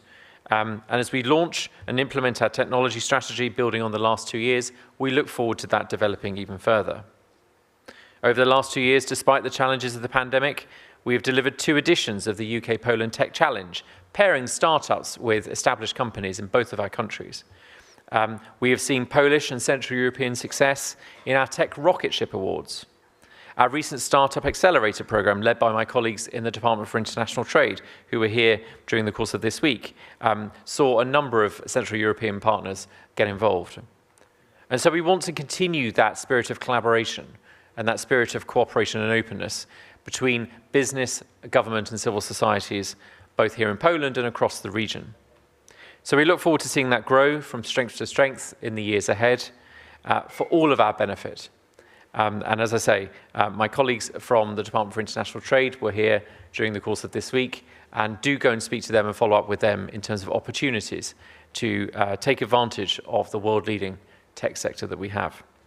But for now, thank you very much for your attention, and I wish you a pleasant end to this session.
One cartoon, which was called Captain Planet. I don't know if you have ever seen this cartoon, but if not, you definitely should do it. And it was the cartoon about, yeah, here is Captain Planet. The cartoon was about 5 great young guys from all around the world who has unique rings. And I don't know if you remember the intro. It was like earth, fire, wind, water, heart. By your powers combined, I am Captain Planet. And what's the, connection between today's event and this cartoon is that Captain Planet teaches children, and not only children all around the world, that we have an impact as a human being. We have an impact on environment that we live in, and we have an impact on relations that we create, and it's one connection between Captain Planet and today's event. The second connection is collaboration. These all rings must match together, and only then Captain Planet was born. So without collaboration, there was nothing. And today's event is an example of joint forces, because we are here because Startup Wrocław Evolutions joined forces with Wolf Summit. So it's a fantastic example. And it's my pleasure to say, ladies and gentlemen, on behalf of the organizers, Wrocław Agglomeration Development Agency and Startup Wrocław team, I would like to warmly welcome you to the Startup Wrocław Evolutions Impactable. Please give a big round of applause to give me a thank you. It's kind of energy. Guys, today we will talk a lot about ecosystem in business sense, in environmental sense, in social sense, and you will see how the local ecosystem and the global ecosystem and European ecosystem are intertwined. And you will see that our founders, our speakers are doing a great job internationally, but they have a very strong roots to the local ecosystem, to the local community, mainly to Wrocław community. What's this ecosystem? How we can define the ecosystem? So for me, ecosystem is about support. It's supporting each other, and this event would have never been organized without support of our sponsors. I would like to thank them. I would like to thank SDZ Legal Schildherm, an international law company, and I would like to thank Skanska Property Poland, innovative developer of green timeless buildings. So thank you for your support. Ecosystem means partnership, and that is why I would like to thank partners. Obviously, Wolf Summit, Concordia Design Wrocław, Concordia Design Accelerator, SWPS, University of Social Sciences and Humanities, and DFR, Lower Silesian Development Fund. And ecosystem means being together. And that's why I would like to ask to give a big round of applause for all of you participants of Startup Wrocław Evolutions, Impactable and Wolf Summit. Please do it for me and for our audience. Thank you very much. I would like to also, of course, say hello to all people who are looking and are with us online. Guys, but each ecosystem has to have a connector, somebody who loves, making connections in the startup environment. It means connect startups with investors, connect startups with big corporates, with talents, and so on and so on.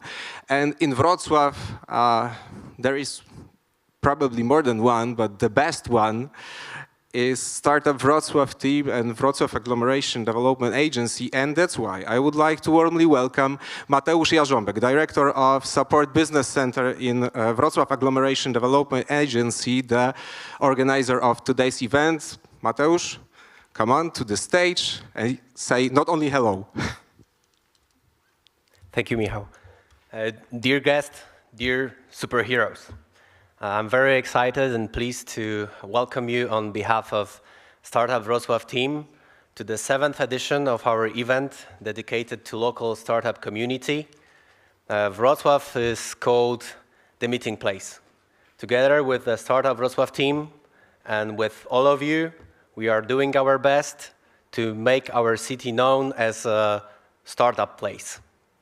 I would like to thank our partners, sponsors, our great panelists and amazing speakers, and I wish you all an impactable evening. Thank you very much.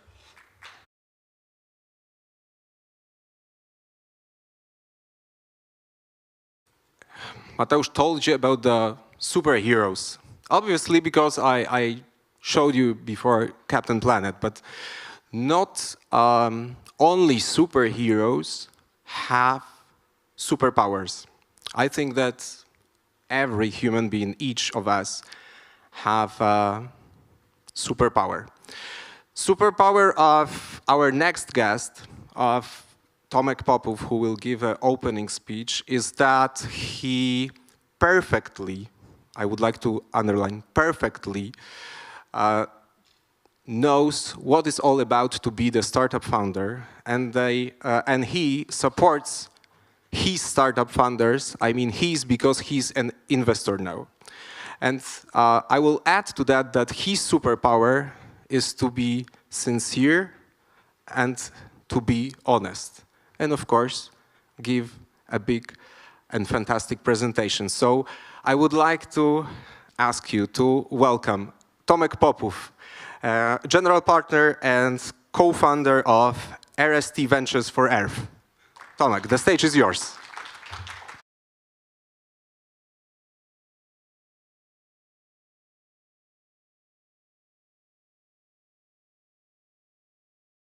B12, saving our planet is the best to do. So that's all I can remember from the cartoon opening. So anyway, my name is Tomek, and I'm running a venture fund, impact venture fund. And today I'm going to be talking about what is the impact investing. And because I've been doing impact investing before it was called that fancy name, impact. We were calling that what we've been doing a couple of years ago, a positive impact on Earth and the people. And right now, from a couple of last 2 years, we have this catchy phrase, impact investing. So right now, I'm doing impact investing. So anyway, I'm going to give you like a short story. Like for thousands of years, people were investing in building things like factories, warehouses, and businesses, basically. It was just the one key factor that the people were focusing on, like one metric. It was the amount of profit, amount of money that the business can generate in the next couple of years after investment. That was a key thing to do when speaking about investments. And that is slightly or greatly changing right now with the concept of impact investing. It's like example, like 20 years ago, the power plants in Poland, they are burning coal.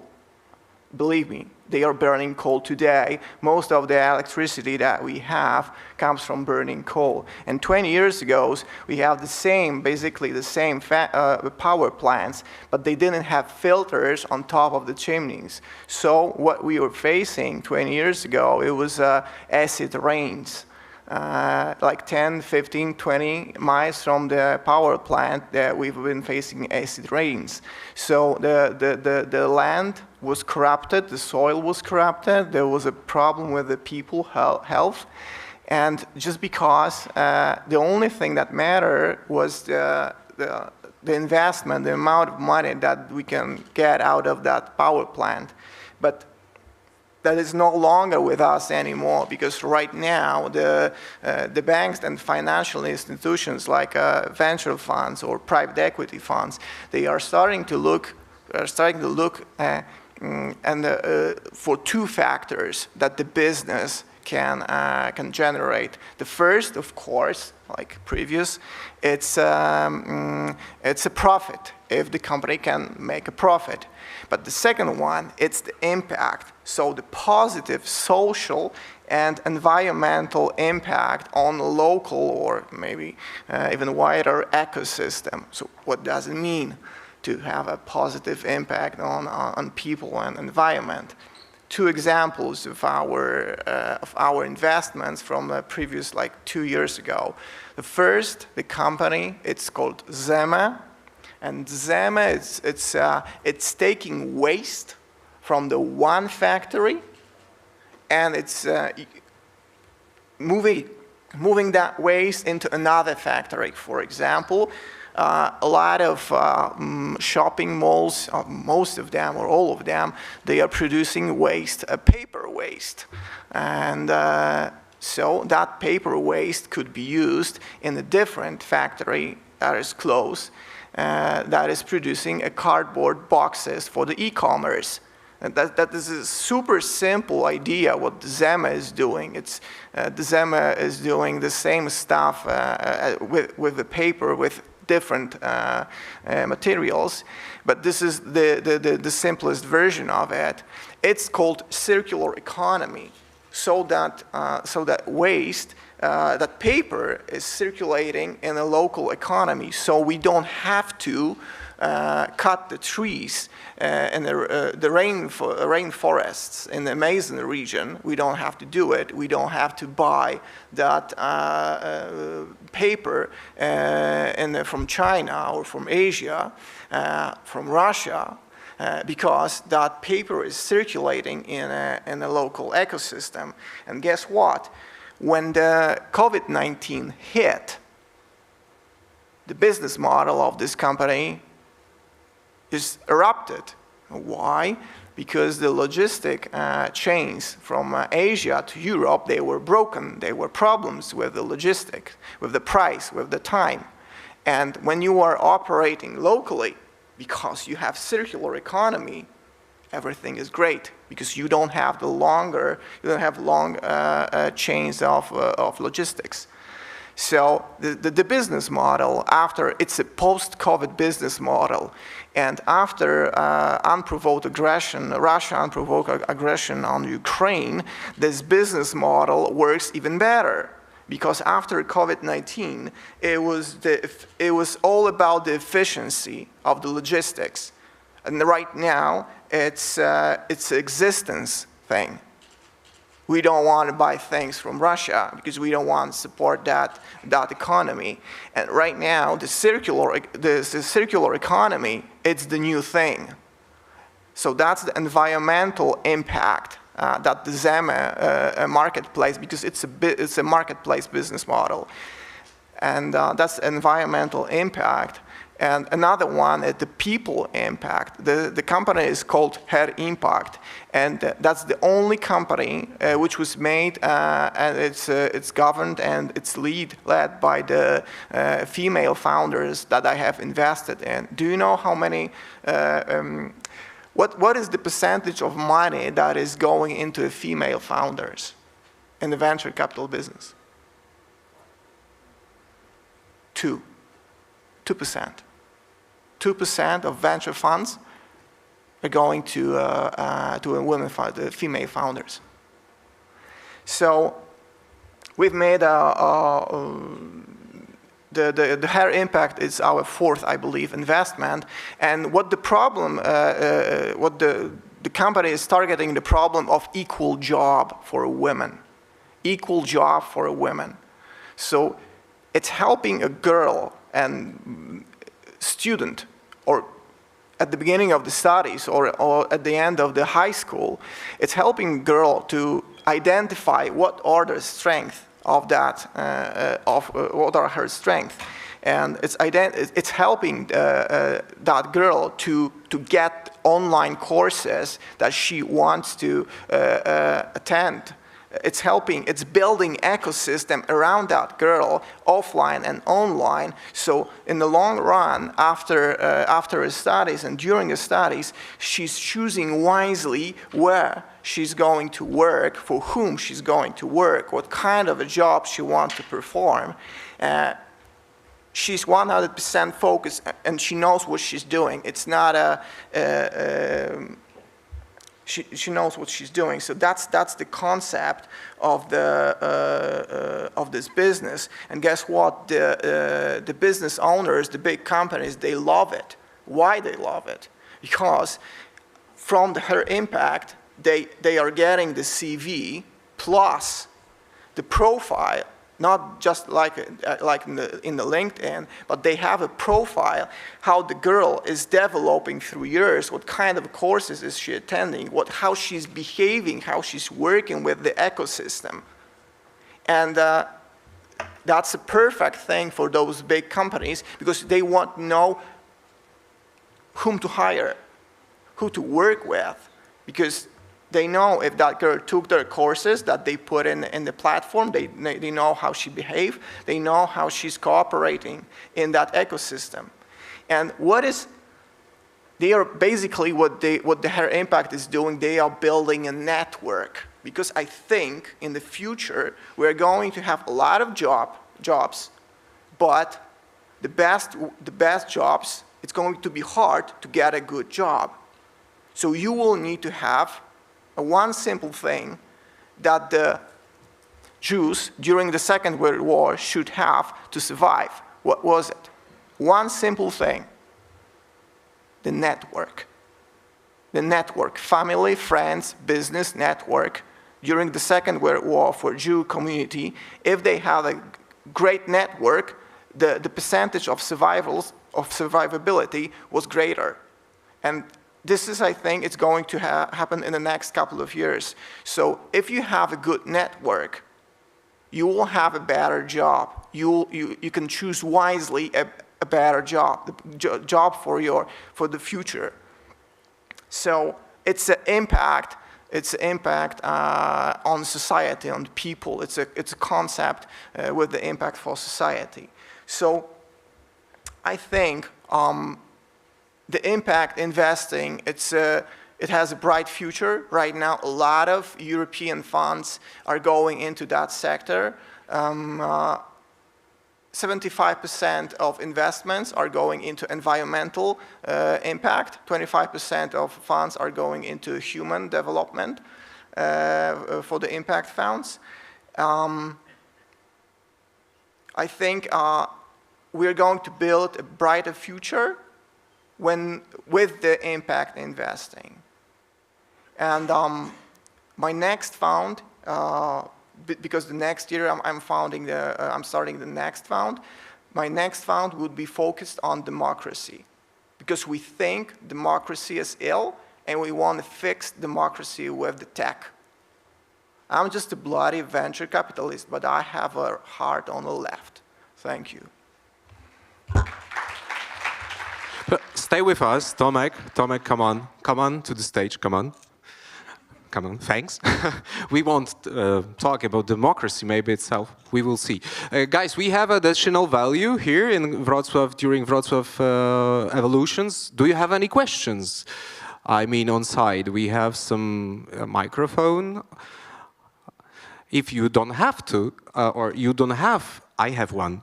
Tomek, what's the possibility that you will invest in a project which is more impactable and less profitable? 100%. Okay, so because I have crazy investors in my fund. Because I'm crazy enough to do such a things. You know, 2 and 3, maybe 4 years ago, when we've been starting this impact thing, my friends from another venture funds, they were calling me crazy. Tomek, what are you doing? You know, what are you doing? You are a charity, and right now they are telling me you were ahead of a herd. You were ahead of time with that concept. You didn't know that it's going to. You didn't know that it's the appropriate word for it. It's impact investment. You were calling it the good people, good ecosystem, nature, whatever. Do we succeed with this concept? And when investing in democracy came to your mind, and what actually do you mean by investing in democracy, policy, government, blah, blah, blah, or it's like more developed idea? The answer, I'm living in Poland. That's the answer. So that's why I know democracy is ill. Thank you very much. Tomasz Popów, RST Ventures for Earth. Guys, there was this about superpowers. There will be some super important thing to do, rearrange the stage, because we are coming to a discussion panel, so we must do it super fast, because we have a lot of participants of the discussion panel. But when we are doing this, this rearrangements of the stage and so on, I will tell you more about the two moderators. Obviously, their superpower is to moderate the panel, and it's very, very, very hard job, I think. But they have superpowers. I will tell you about them. So Agnieszka Młodzińska-Granek is an expert in the field of high-tech startups and social impact startups. She is co-creator of the Social Innovation Startup Challenge program for the best student startup projects at the SWPS University of Social Sciences and Humanities. And the second moderator, Patrycja Radek, is an innovation broker at the SWPS University of Social Sciences and Humanities.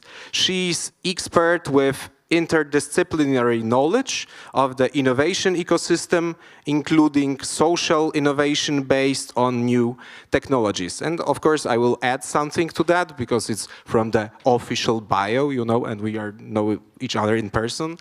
I must tell you that Agnieszka and Patrycja combines each other. The researcher, they are researcher, innovators, leaders. So they show that you can be business-oriented, at the same time you can be people-oriented. And that's why it's fantastic to listen to them.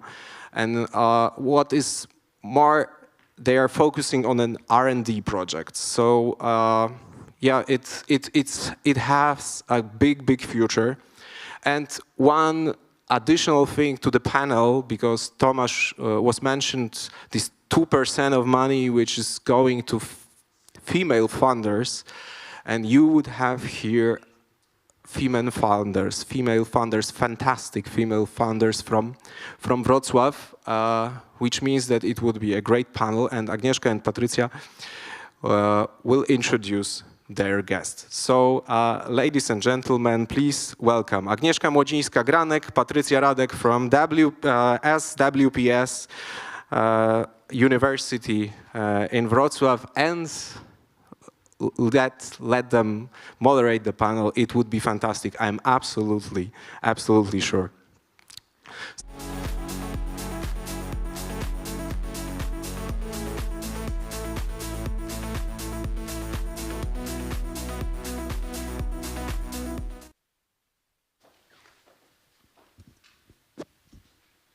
One, two, three, four. Hi.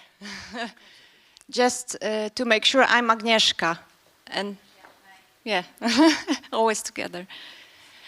Okay. Let's first make it work. Our great guests, please welcome them with some applause.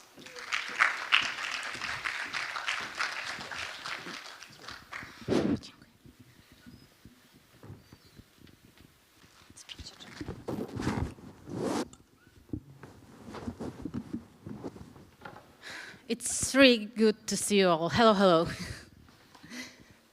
We have today really, I believe, really interesting subject. We are crazy about social innovation, so maybe, I hope you will be too after this panel. Hi, Agnieszka, I can see you. Hi. Good to see you. Yeah. Well, so impactful innovation, what's all the noise about? There is a lot of noise about impactful innovations recently, yes, isn't it? Yeah, and we think luckily. So what Tomek said, it's not new, but on the other side, it's great that this noise is actually now, and we think this noise will last. Maybe we'll share with you our perspective on what actually impactful innovation mean. Yeah. And then we'll discuss it, of course. So we see impactful innovation as something that is created by inter and multidisciplinary teams. And this is a very important factor, and this is what makes it stronger. And these teams are actually focusing on real problems, not just some problems, not just some tech problems, but something that is actually there, that is real, and that we actually need to solve. And these are solutions that actually have a chance to improve our quality of life. I think this is this great combination, and I hope you agree with me, of different diverse scientific approaches, of new technologies, of well-adjusted business models, and also of this positive impact simply. And we think that creation of impactful solutions, this is something what we really need today, and this is definitely something that we need for our better future. And we found one definition, because there's so many, of impactful solutions, of social innovations. Quoting Professor Sandra Bates, social innovation is a process solving important challenges of the world with innovative solutions that are better than existing solutions and bring benefits to the whole society, not just to a single entity. And we would like to show you few different perspectives today. That's why we have so many guests. It's so great that you are with us today. Hi. And we would like to introduce our guests. So let me introduce Dr. Patrycja Wiezińska-Socha. Hi, Patricia. Good to see you. She defended her PhD in medical sciences at the Medical University of Wrocław, founder of NestMedic, who created the Pregnabit telemedicine system for testing the well-being of a baby during pregnancy. Awarded Innovators Under 35 in Poland and Innovator of the Year 2016 by MIT, Businesswoman of the Year in the Women in New Technologies. Wojciech Mróz. Hi, Wojtek. Wojciech is an experienced entrepreneur using his business skills in projects that change the world for the better. He serves as co-director of the world's largest network of social entrepreneurs, Ashoka, and actively supports and promotes the impact investing market in Poland. Hi, Wojtek. Once again. Dr. Katarzyna Pala, co-founder and manager of Food for Future Technologies and Water Science and Technology Institute H2O CTEC, experienced biotechnologist and IP specialist and experienced startups entrepreneur. Hi, Kasia. Hello. Hi. And Tomasz Szarek. Tomasz is an attorney at law and the managing partner at SDZ Legal Schinhelm, an international law firm where he leads the corporate and M&A and IT practice. He supports domestic and foreign startups and IT new tech companies, especially in the field of financing and international expansion. Great to have you here, Tomasz. And Aleksandra Kalina-Tacik, associated with Skanska Company, where she's responsible for big developing of commercialization processes. Good to see you, Aleksandra. Hi. All right, everyone. So let's start with the first round of questions. And this one will be a general question to all of you. So please, we would really like to know your perspective on what actually impactful innovations are. The question is, what does impactful innovation mean to you in the context of new businesses and new technologies? Patrycja, could you start? It's work? Okay. Impactful innovation in the context of new technology is, for me, the creating of medical device. In medicine, during the pandemic time, we clearly seen that all telemedical solution was totally necessary. We can monitor, we can see what happened with patient anytime and anywhere. So it was really important. And one of telemedical solution, which I co-created, and I had the opportunity to test during my pregnancy and during the pandemic time, is Pregnabit. Pregnabit is tele-CTG. You do this examination during the end of the pregnancy to check the well-being of the baby. So it's really important examination. And for me, the possibility to do this examination anytime, anywhere, the comfort, sense of security, it's a huge, huge impact in well-being the mother, the baby, and in general in health. Thank you. Tomasz, would you like to add something from you, your perspective? Well, at the very beginning, I must say that considering the fact that we're only two male here in the panel, it's not that bad. What a surprise. It's not that bad with the impact financing, right? So it's not that bad. I really love the definition about the impact. I mean, I also love those two words. I mean, impact and innovations. They are so buzzwords, sexy words. Everyone uses them. We don't actually know and understand what they really mean. I mean, from my perspective, the overall definition for an impact would be to have an influence. But for the purpose of this event and for the purpose of government and enterprise meaning, I would say that the impact is the measurable actions benefit to the society and to the planet. And the other very buzz and popular word is innovation. And of course, they all have something in common, because innovation is very popular now, because new tech and technology is our everyday life. So we are actually facing technology all the time. But from my perspective, I think that the companies are struggling and racing to have all those flashy new technologies, and they keep on forgetting that actually all those groundbreaking innovations are actually, they require the impact itself. So the impact must go together with the innovation. So from my perspective, those two issues are actually strictly connected. So without the impact, the innovations itself would never be so innovative. Thank you so much. Kasia. Okay, yes, thank you for the invitation, and the subject of this panel is very interesting for me because I'm an engineer actually, so as all engineers are thinking about engineering and new solutions and technologies. So when I started preparing to this panel and I started thinking about impactful innovations, first of all I needed to answer the question, what is the business for?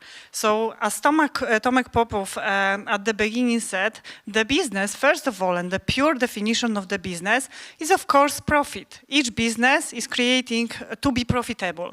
But if we think about how business is profitable and about business around us, we have to be aware that to do the profitable and good business, we need to have good environment, we need to have good political conditions, and we need to have a very good neighborhood around us to have happy clients, happy future customers for us.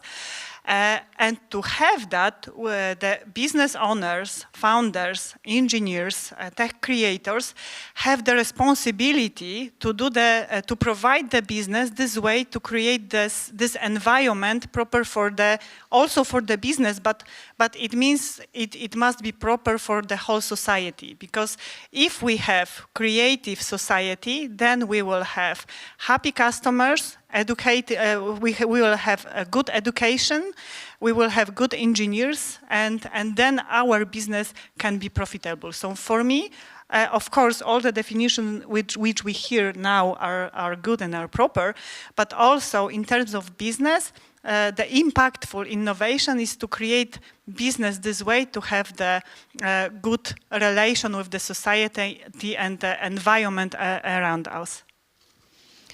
Thank you so much for this inspiration as well. Wojtek. Okay, thank you. I will show a different perspective, a little bit different. Great. Maybe to be a little bit provocative or not. We will see. So I'm supporting social entrepreneurs. And very often people ask me, what is the difference between entrepreneur and social entrepreneur? And very quick and easy definition that I sometimes use is that entrepreneur very often is in love in the product or solution, especially if it's impactful and it is innovative. And what is the difference? The social entrepreneur is in love in the problem, not the solution. So it is more about how it is hard love, of course, because it is not the love that a social entrepreneur wants to have till the end of of his life or her life. So the innovation is a tool in the toolbox.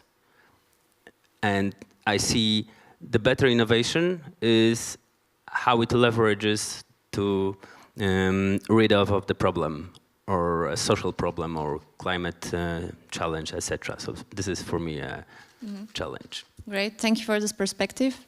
And Ola, what would you add? I don't prepare an answer for this question, but when I was hearing what you said, all of you, I think that this impact is more important than innovation, because right now on the market we have a lot of innovative solutions in my field, in construction industry especially, but not everyone wants to use them. So the impact should be from our side to encourage or sometimes force those companies to use those innovation solutions. So this impact should go only also from consumer side. All right. Thank you. So we have business, we have consumers, and we have impact. Let's jump deeper. Patricia, I have a question for you. What was your motivation to start your company, to develop your impactful products to change quality of life for soon-to-be parents? My motivation was to save this one life. My friend gave birth to that baby, and it was not possible, it was impossible to back time, to go faster. Sure. But in this situation, I decided to invest all my saved money to prevent such tragedies. And of course, this dream cannot be fully realized, but we know that Pregnabit saves human lives, and it is the most important for me. And I was thinking about it when I start. Only one life, it was totally enough for me to start. Yeah, fantastic. So deep motivation is really important, I believe, in innovation, in social innovation. Can we combine business and science to build successful impact startups? And if yes, so how to do this? Yeah, also to Patricia, but Kasia, absolutely, you can join. Okay, business and science. It's totally different, two different worlds. And they have different languages, yeah, different goals to achieve, different needs, and even the definition of success is totally different in these different worlds. So, but on the other hand, if you want to do a good business, you need to innovation, you need science, you need to a good quality of your product. So you should find and create the best team, both of kind of expert, scientist and business expert. And the communication between them, it's totally crucial, because without it, it's not possible to do a good business, in my opinion. So it's why transfer, knowledge, innovation, and technological transfer, it's the most important when you start some kind of idea and you want to have a good business. You need to cooperate with different person, with different perspective. I believe, Kasia, I also feel this question very well. Yes, exactly, because I'm doing business and I used to be scientist. So, Patricia, I agree, and in the same time, I disagree with you, because I agree because people in Poland especially think that business and science are two completely different words. But we all agree that it shouldn't be like that. To do the impactful innovations, business and science should have the common goal to go and common direction to go, and only then we will be able to provide a very innovative solution, but in a way that they will be good for broader society. To become Captain America. To become Captain, yeah, exactly. Captain World. Mm-hmm. Patricia, I have one more thing, because about this experience. So I would like to back to this experience with Pregnabit during your pregnancy, that it helps you so much. How was this feeling when you were using your own product? And it was totally amazing, you know. You build something during the years. You put your heart there. You know, drink a lot of coffee to work hard. And after you have your solution in your hand, and you can feel comfortable and secure, and you don't need to go to a hospital during the pandemic time. It was so amazing for me, and work with midwives during the examination. It was so great. I was so proud of all the team who built this product, and with medical team who analyzed the data. Yeah. It was really wonderful. I believe that it's the second piece of great motivation to go further with your product. Exactly. All right, Wojtek, I will ask you two questions as well. So the first one, what is the new role of investors in a changing world?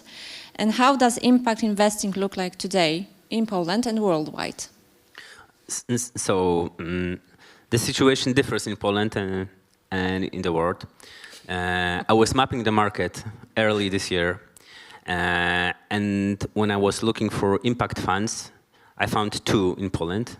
One is of Tomek, and the second is, I guess, in Katowice, as I remember. There are two. And there are like hundreds of VCs that want to have innovative startups in Poland as well.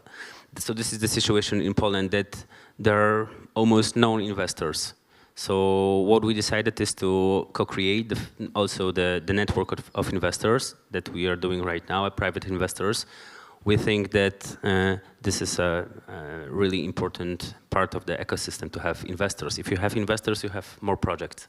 It's like without one, you can't have more more interesting startups in the impact field.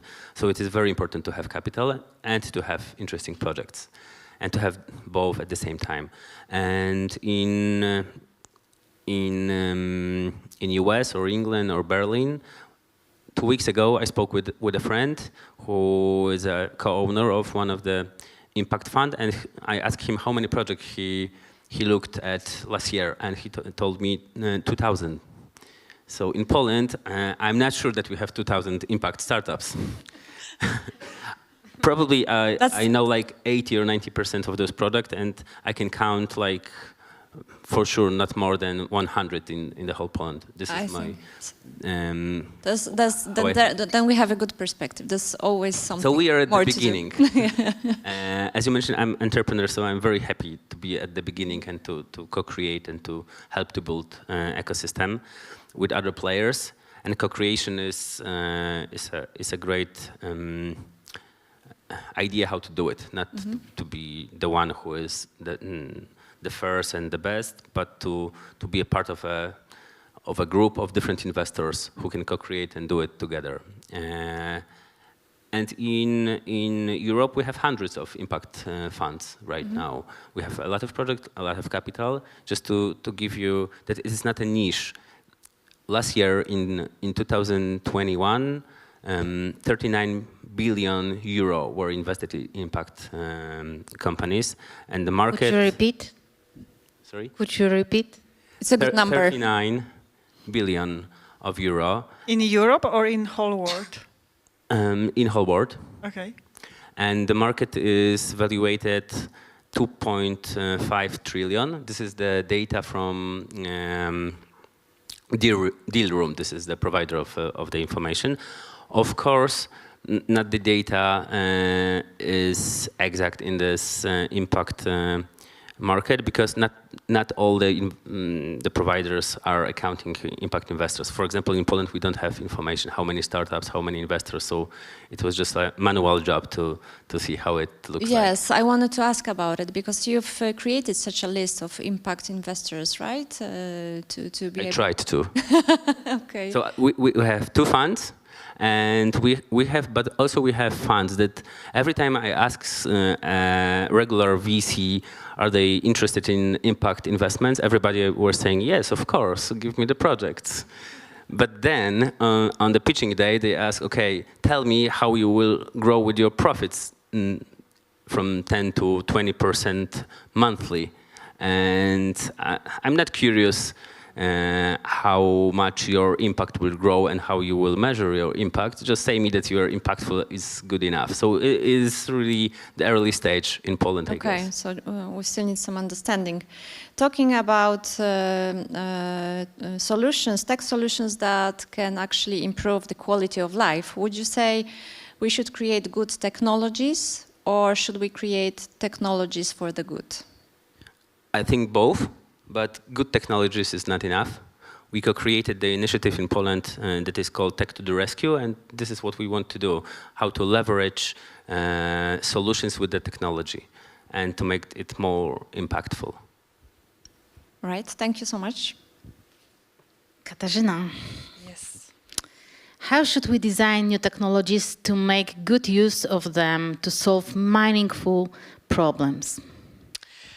So I think that 4 factors should be taken into account if you would like to create technologies for solving meaningful problems and for solving some challenges which we are facing on. And at this point, maybe I will repeat something which has already been said by Wojciech, for example, that first of all, we engineers, founders, students, etc., we shouldn't take technology as an end of itself. So that shouldn't be a goal. The goal should be the problem that we are solving. And we know that, as Wojciech said, that people who create technologies are very familiar with the technology and they love the technology. So they don't want to change it. Even if the external world is changing, the technology is the same, the solution must be the same because inventors are in love in their solution. So that's normal, yeah? But to create the meaningful innovation, this perspective should be different. So we should look, first of all, the problem which we are solving, and secondly, we should use the technology as a tool. Not only one technology, because the technology might cause the positive impact on the solution, but also the negative impact on the other area of our lives. So this is why it is so important to look at it from different perspectives. Secondly, creating such technologies, first of all, we need to ask 2 questions. First is why, not how. Why we are doing this, why it is important, what we can achieve by doing this by this way, etc. And after answering this question, we are asking how. But how is not only about the technology which we are choosing. It is also very important, and it is obvious for everybody and for co-founders of the startups. But how also in the meaning that how we are disseminating the results, how we are communicating with the community, how we are celebrating if we succeed, but also how we are communicating if we fail. So this is also very important in terms of meaningful innovation, in terms of spreading the innovation in the society. The third thing, but also very important thing, is the team, and people, because every business and impactful business must be people-oriented. And I'm thinking here not only the people as our customers, because every business must focus on the customers, but also about society, neighborhood. But very important is that, and sometimes we are forgetting about this, our own team in our companies, our own team which is creating, people who are creating the business, because those people will have this impact. Those people will be creative enough to make change in the world. So that was the third thing. And the last but not least, which is not obvious for everybody, it is education, but not in the meaning, of course, education is very important and everybody knows that. But education in the meaning that Patrycja and Agnieszka will agree with me for sure, human sciences are as important as STEM sciences. Yes. Because I graduated from University of Technology here in Wrocław. And it is you too, exactly. So Patrycja, you agree with me that every student at the University of Technology, or most of them, it is very common that they said that only STEM sciences are matters. So IT, AI, biotech, engineering. Exactly, yeah. And if we ask them to learn more about sociology, economy, politics, etc., they will say, no, it's not important. We are wasting our time to learn such sciences. And of course, in my opinion, it is bullshit, because to provide the proper technologies to the society, we have to know what are the trends in the society? How are people thinking? what would be the acceptance of the technology in the society? Because we know that without acceptance of the society, it's very difficult to introduce the new technologies into the market. And we have an example in the COVID-19 pandemic when the vaccination was introduced. It was very hard to convince people to be vaccinated, even though it is wonderful technology, very safe and wonderful technology saving lives, yes? So this is why we need to learn science, economy, politics, politology, in order to create the solutions in the direction that people will accept that, and in the direction which will solve the basic social problems. Yeah, this is, I guess, this power of inter and multidisciplinarity that we were talking about at the beginning. Yeah. And that's why second edition of Social Innovation Startup Challenge, our contest for students, we will combine students of technical university as well as students from social sciences. So we believe that it's a good direction. I have one more. I want more. What is your experience in changing your awareness about the role of new technologies on the market and the role of tech entrepreneurs? Yeah, thank you for this question, because I have some experience in that. In fact. I know. I know you a little bit. Yeah, so my first experience was, I think I would start from SenseDX, which is also, as Patricia, a medical device technology. So that was my start in startups, actually. So that was the first company in which I work with that had a vision and mission to provide the technology, not only by technology by itself, but also to improve the society's life and to improve, to bring the broader perspective in the health of the society. So that was a very nice experience, and during this experience, I started cooperation just by accident with some Norwegians who wanted to bring our solution in SenseDX into aquaculture in Norway. So that was the first step when I started learning about aquaculture. What is this aquaculture? Why it is so important? So when I started reading about this, I discovered ocean of possibilities and completely new world. So I fall in love in aquaculture, of course, in Norway. And Norwegian attitude to... It was funny because Kasia was going with boxes from Norway with salmons, props of salmon. Yeah, exactly. That was Not the advantage. To eat it, I assume. To eat it, no. No, to examine them. Into lab. Yeah, so working with Norwegian people, Norwegian scientists, I watched that, I learned their attitude to do the business.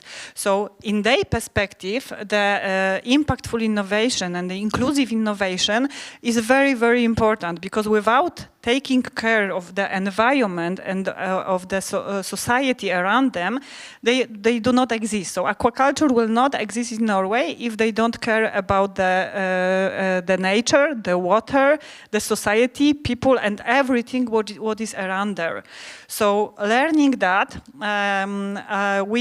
together with my team, we decided that this company which we founded, now it is Food for Future Technologies. Previous name was Fish Farm Solution.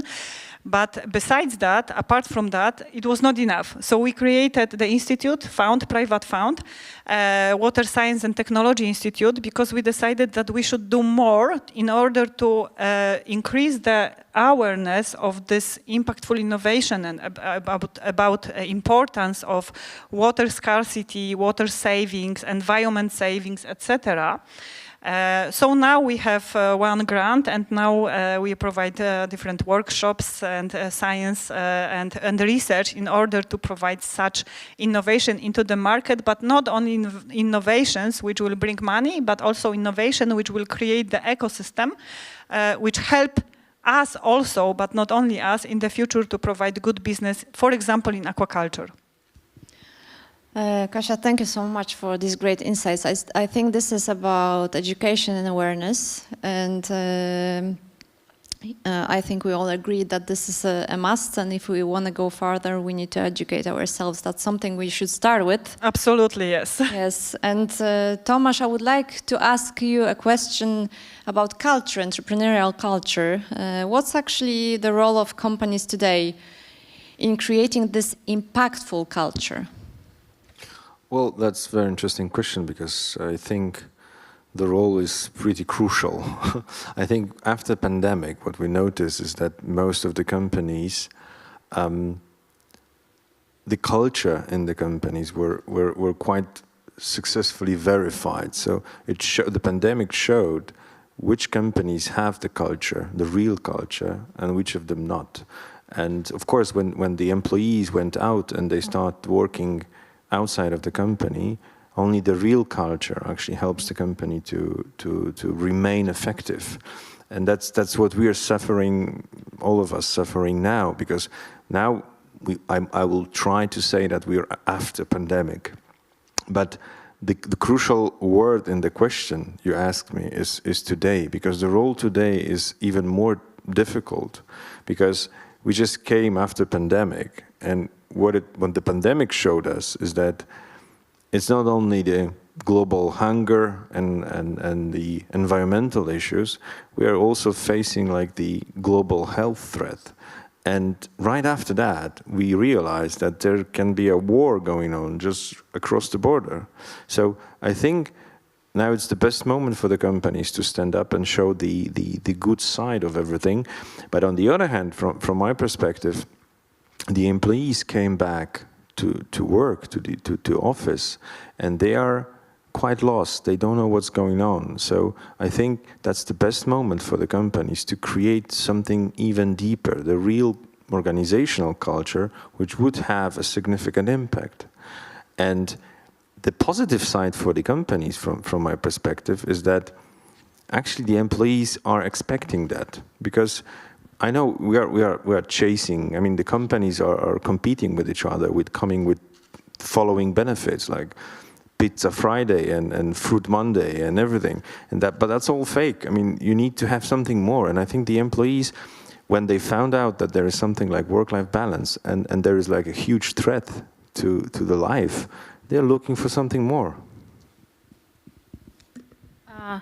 I would like to ask about Wojtek, about tech to the rescue, this case, because in this context of culture, because I think that this deep experience to all these companies, it's something would have a great power to develop this experience further and to change businesses. What do you think about this power which exists in companies which just went through this fantastic experience, or just now are going, yeah? Because this, for example, this huge help for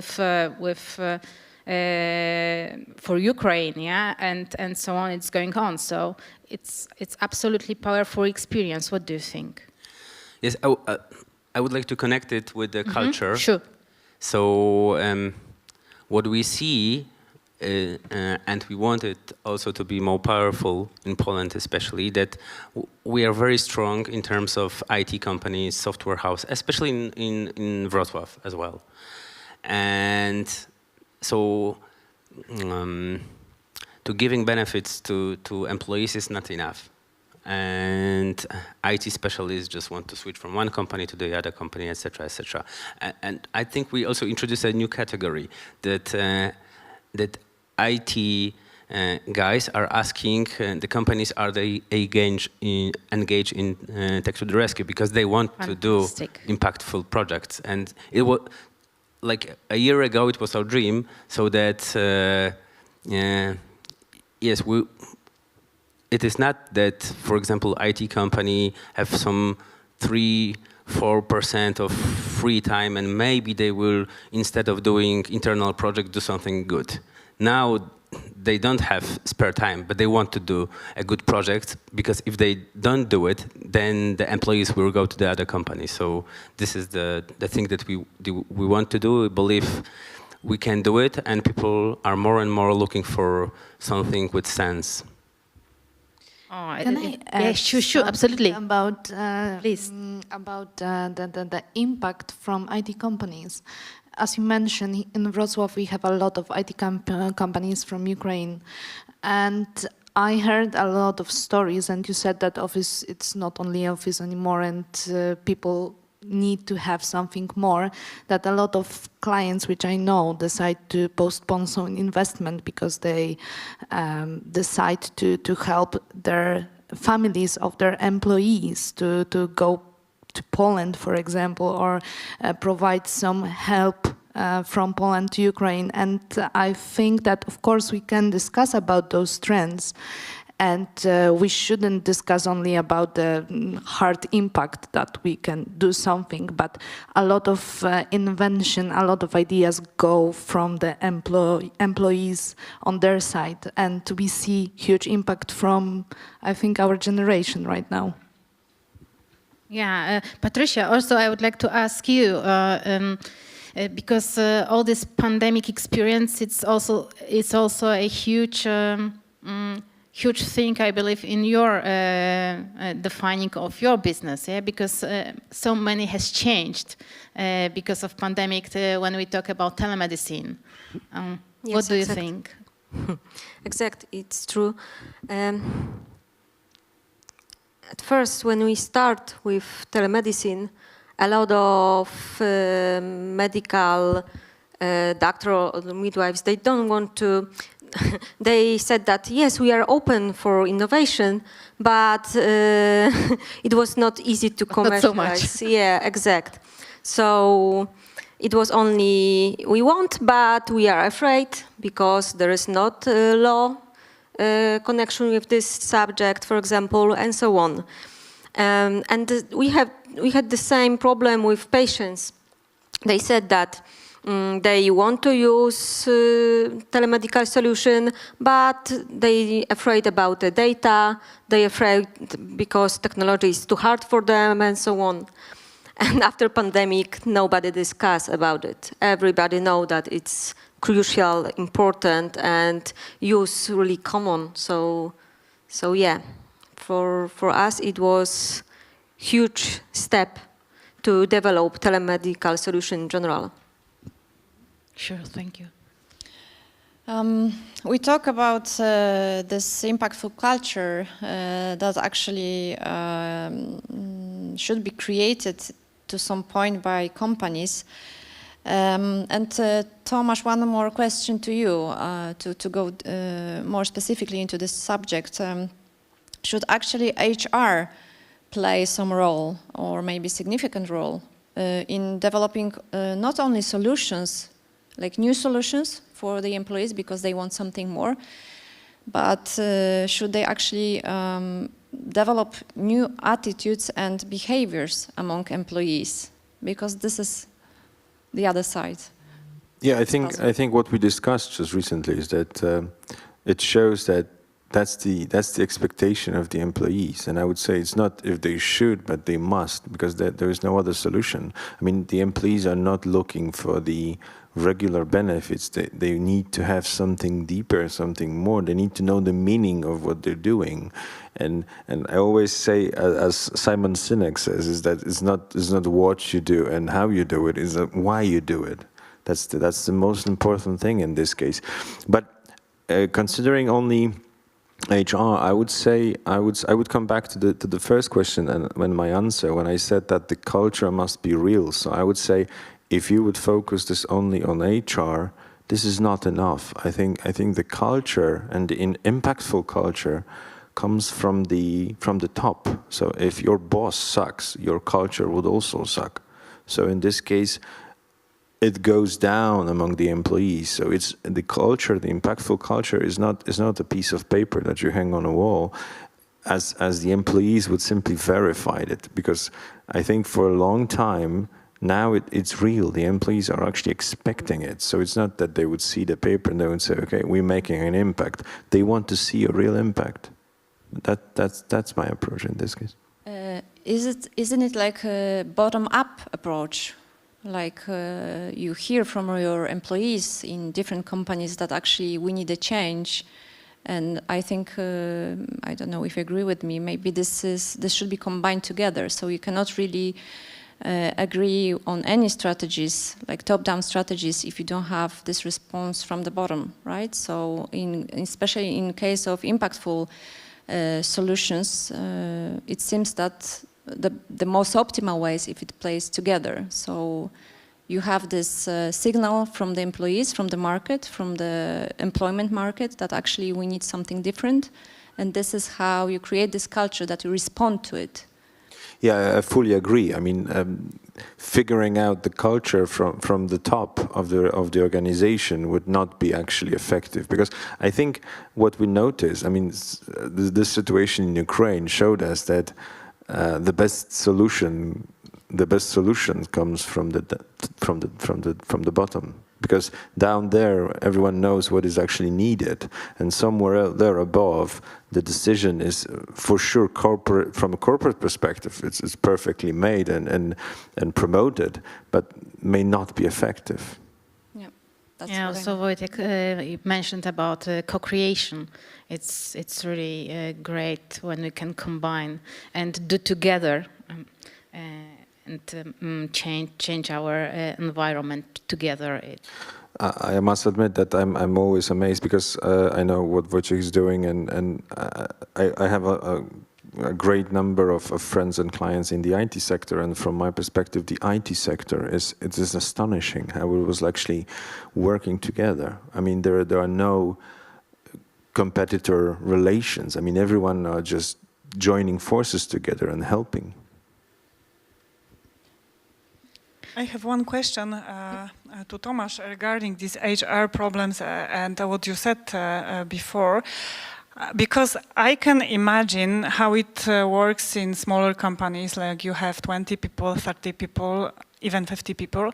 But how does it work, this bottom-up and top-down impact in big corporation, actually? Because it's hard to imagine for me that it works by the same way like in small startups. Well, I think that the main difference is that if you have a large number of employees, you just simply have to be open for the ideas. I mean, if you have a small group and people, I mean, our firm is actually, I would say, like 50 people. And the only thing is that if you're a big corporation, that's a huge step to change and say, okay, I'm not going to qualify your ideas if they are good or not. I'm just open. I'm going to finance that. I'm going to apply them. And actually, they end up being very successful. So I think it doesn't matter if you're big or small, the ideas are perfect in every case. The only thing is that if you're a big company, if you're a big organization, you should not create any obstacles in this case. I also believe that sometimes it's just to prepare, make some space for people, like, I don't know, in Google, this 20% project, for example, that everybody knows that they can invest 20% of their work time to do something meaningful, to do some projects. And when we said that, for example, it should be impactful projects, so yeah, it would be a nice chance just to give space to do this. Yeah, exactly. That's a very good example, Google. But of course, we know Google is very rich and very impactful company, and Google wants to be seen and watched as an impactful company.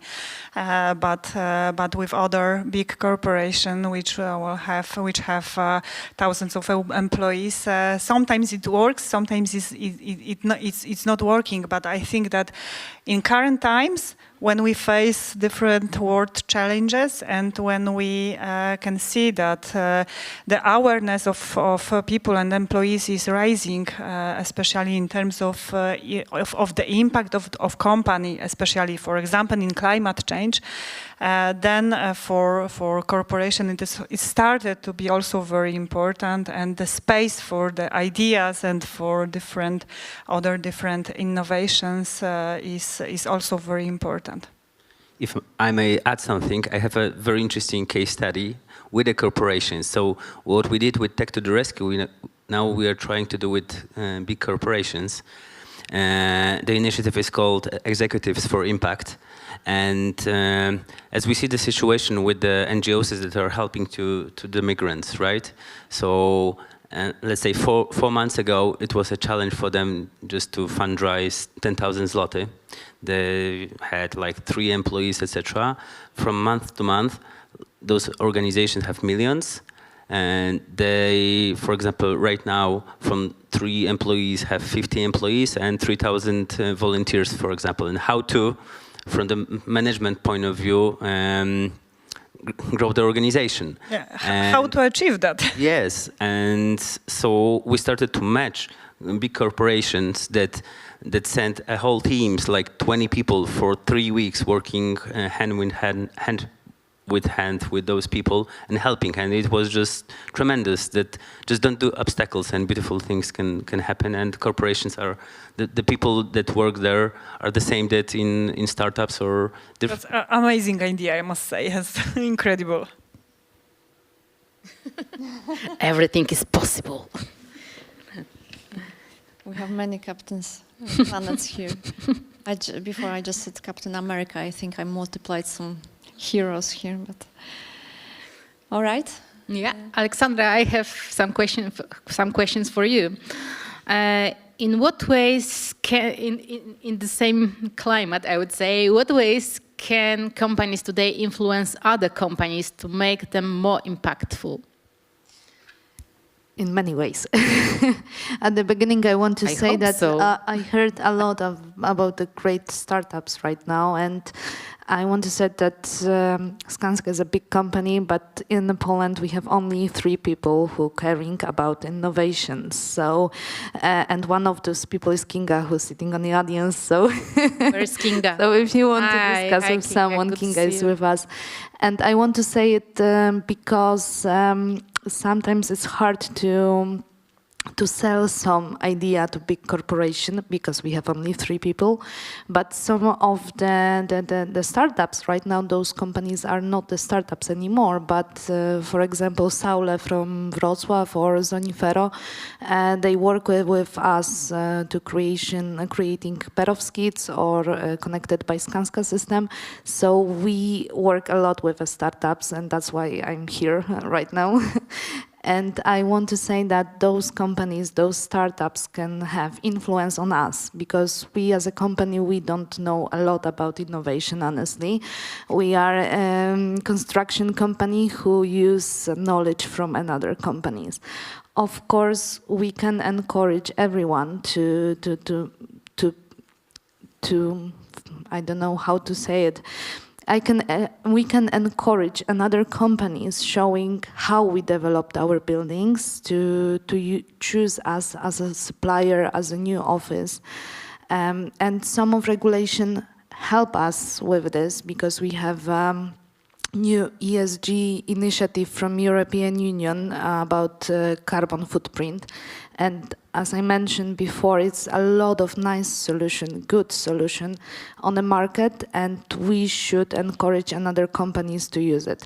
And I don't want to talk a lot about the offices because the probability that some of the audience looking for a new office is really rare, I think. But let's ask the question. If you are looking for a flat, if you are looking for a new house, you are in the middle of design process, your new place, ask the question because a little bit less than 30% of emission CO2 in Poland is created by buildings and construction companies. So it's really a lot.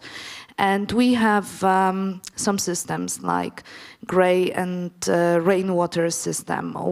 Concrete generate a lot of CO2 emission, and we can in some cases change concrete to wood, for example, in shell and core standard. So we have, as a construction company, a lot of innovation systems which we can provide. And I work in the sales department. So if I hear a lot about companies that, oh, this office will be great if we will have terraces. Okay, in the next project, when we had a meeting with designers, I asked them, please add some terraces because because our clients ask about this. So it's a huge probability that if you were asked another companies, another developers about some solutions, they maybe in the next future project, they will implement them. So I think that those questions can encourage and sometimes force some companies and some other suppliers to implement nice stuff. Yeah, it's really important just to start as questions. Yeah.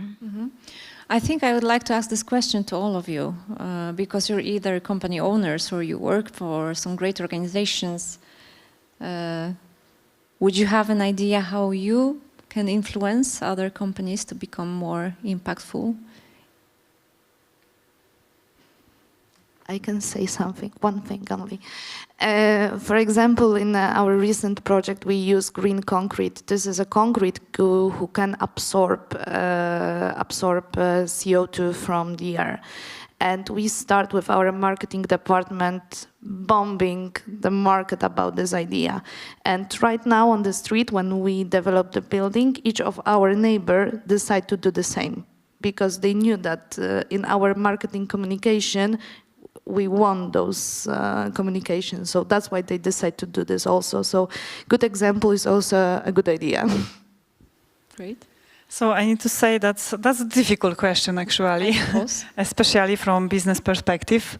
So to answer this question and to say yes, I can imagine that okay, yes, we can, but it requires the education of the society, because it will only work if the society will accept that solution, and if our competition, not only competition, but other companies see that that there is a big acceptance of the society, that people react positively on our solution. Only then it is possible to influence other companies to do to repeat the solution and to provide other solutions. So social media, marketing, PR, and very good communication. Yeah, it is important to provide such solution and to encourage other company and other businesses to do that. I can also say something. Oh, you first. Oh, I want to say that I completely agree, because we said about education before. Yeah, exactly. In couloir. Education is very important, but also experience.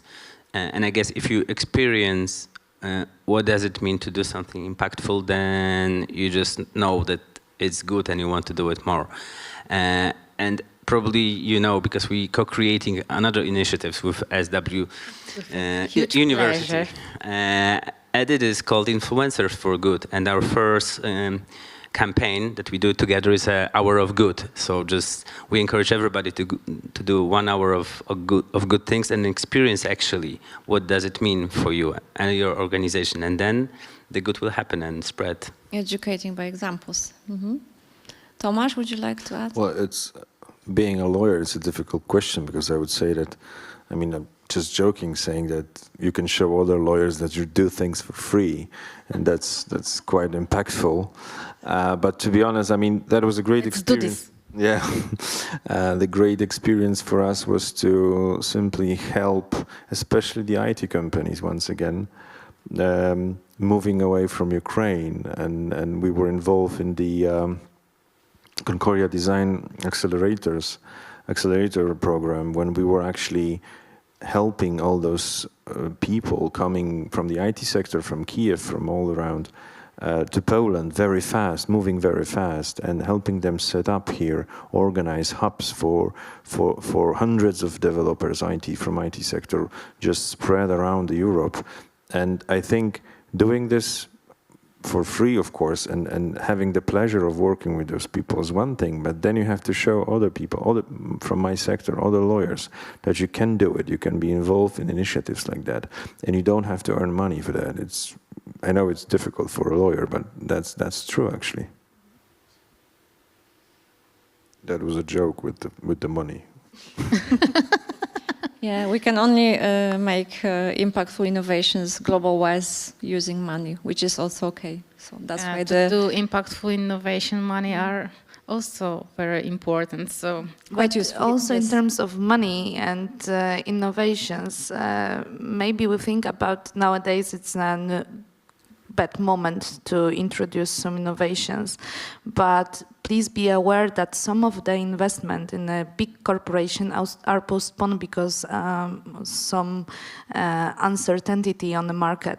So a lot of companies with whom we discuss, they decide, okay, we skip it.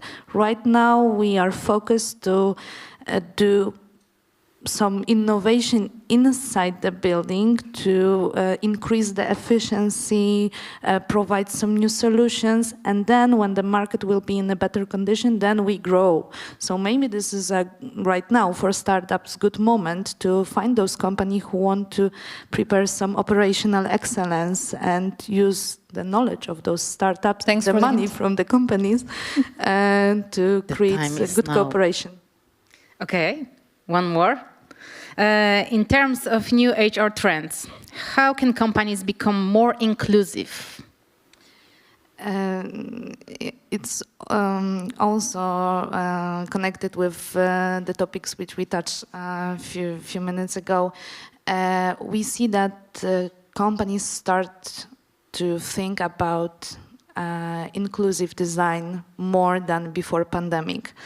And it's related with many different fields. In one hand, we have some gaps in the market, in the labor market. So companies start to hire, for example, elderly people who usually don't work in the big companies before. So, for example, daylight control should be should be different. Some places in the work for silent work should be increased in the office. Open space not that common anymore as a previous years. And what is nice example how it changed. A few years ago, we had in our house regulation ban for pets inside the building. You cannot go to your work with your dog. A few years later, we decided to add some exclusivity, some dog entrance. Yeah, for dog guides for blind people. And right now in our house regulation, pets are really welcome in our offices because we want to create the place where people want to go. So we also decide, and a lot of companies decide to prepare object without barriers, so the place where all people with some disabilities can go inside, some placemaking around the building. So I think that this idea that everyone are really welcome inside the office is much more common than before pandemic, because a lot of companies right now struggle with situation that people don't want to go back to the office. So they need to encourage them somehow to go inside the building because, for example, the KPIs which they established a few years ago don't exist anymore, taking into consideration the home office. So this inclusive design, I think, is a really, really common trend right now on the market.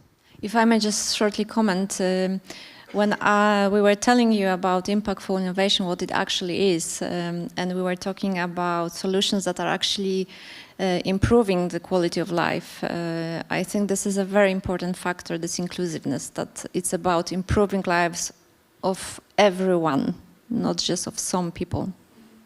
Mm-hmm.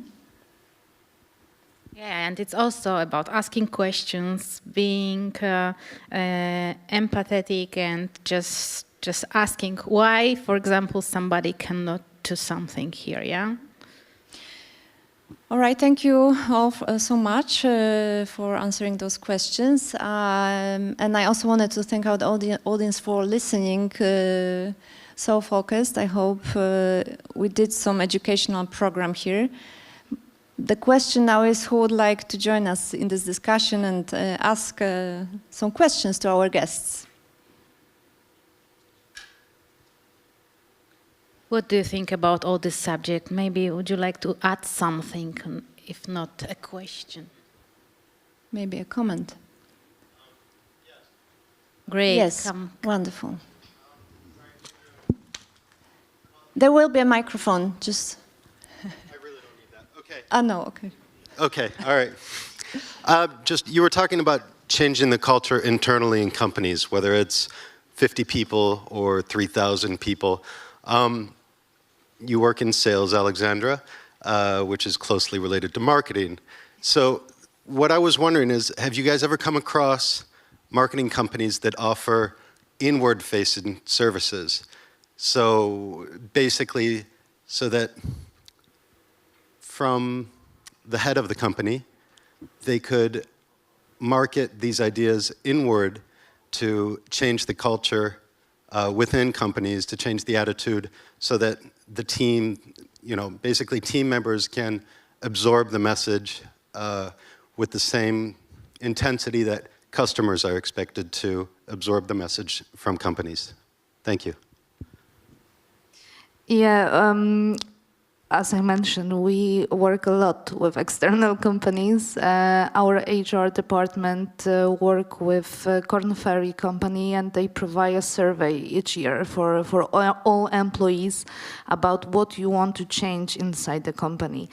And we don't cooperate with external marketing, but we have our own marketing department who try to prepare communication for all employees to encourage them to stand up. Once a year we have a meeting for our employees, and I think the atmosphere is showing that you can stand up and say something.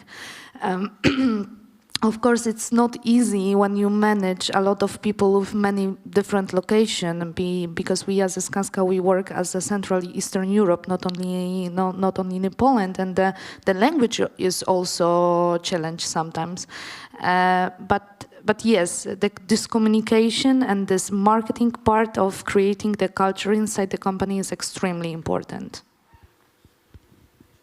Anyone of you would like to add something from you about this topic?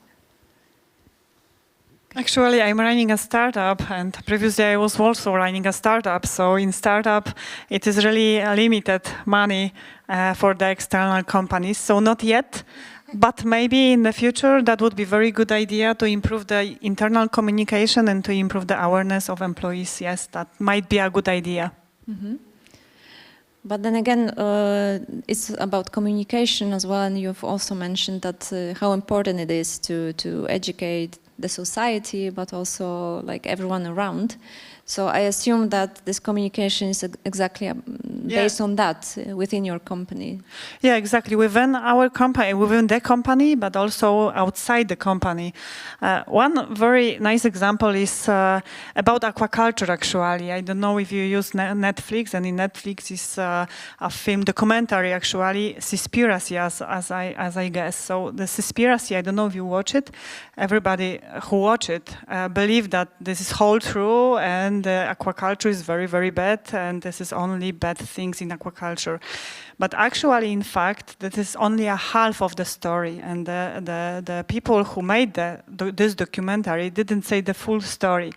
So this is why our aquaculture environment in Europe, actually, in Norway, but also here in European countries in the continent, started thinking how to prevent this bad communication, because aquaculture can bring very big benefits for the environment, but also for human poverty. So this external communication actually is very important, and such external companies which specializes with external communication and with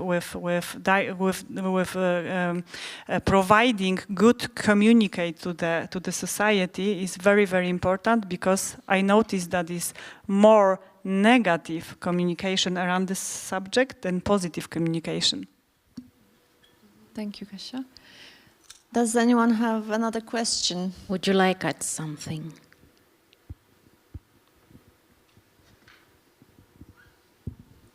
Good day. I would like to ask a question to Thomas. In your speech, you said that that impact should be measurable. And I would like to ask you, what's your top 5 KPI in education? Top 5 KPIs for the measuring of the... in education. In education? How we can measure the KPI in education. Oh, that's a difficult question, actually. That is why I asked. That is actually a difficult question. I think it's hard to explain how you can measure the effectiveness in the education. I don't know if I can make up 5, but I would say for sure the coverage of it. I mean the coverage of potential addressees that you can actually get to with the message or with the information that you're trying to implement. That would be one. I think the simplicity and the possibility to understand the message that you're trying to implement in the particular part of society or particular group of employees. Those are the two that come to my mind actually now. I don't know if any other of the panelists have any ideas in this case, because this is the one that come to me. That was an extremely difficult question, to be honest, especially for a lawyer. Talking about education.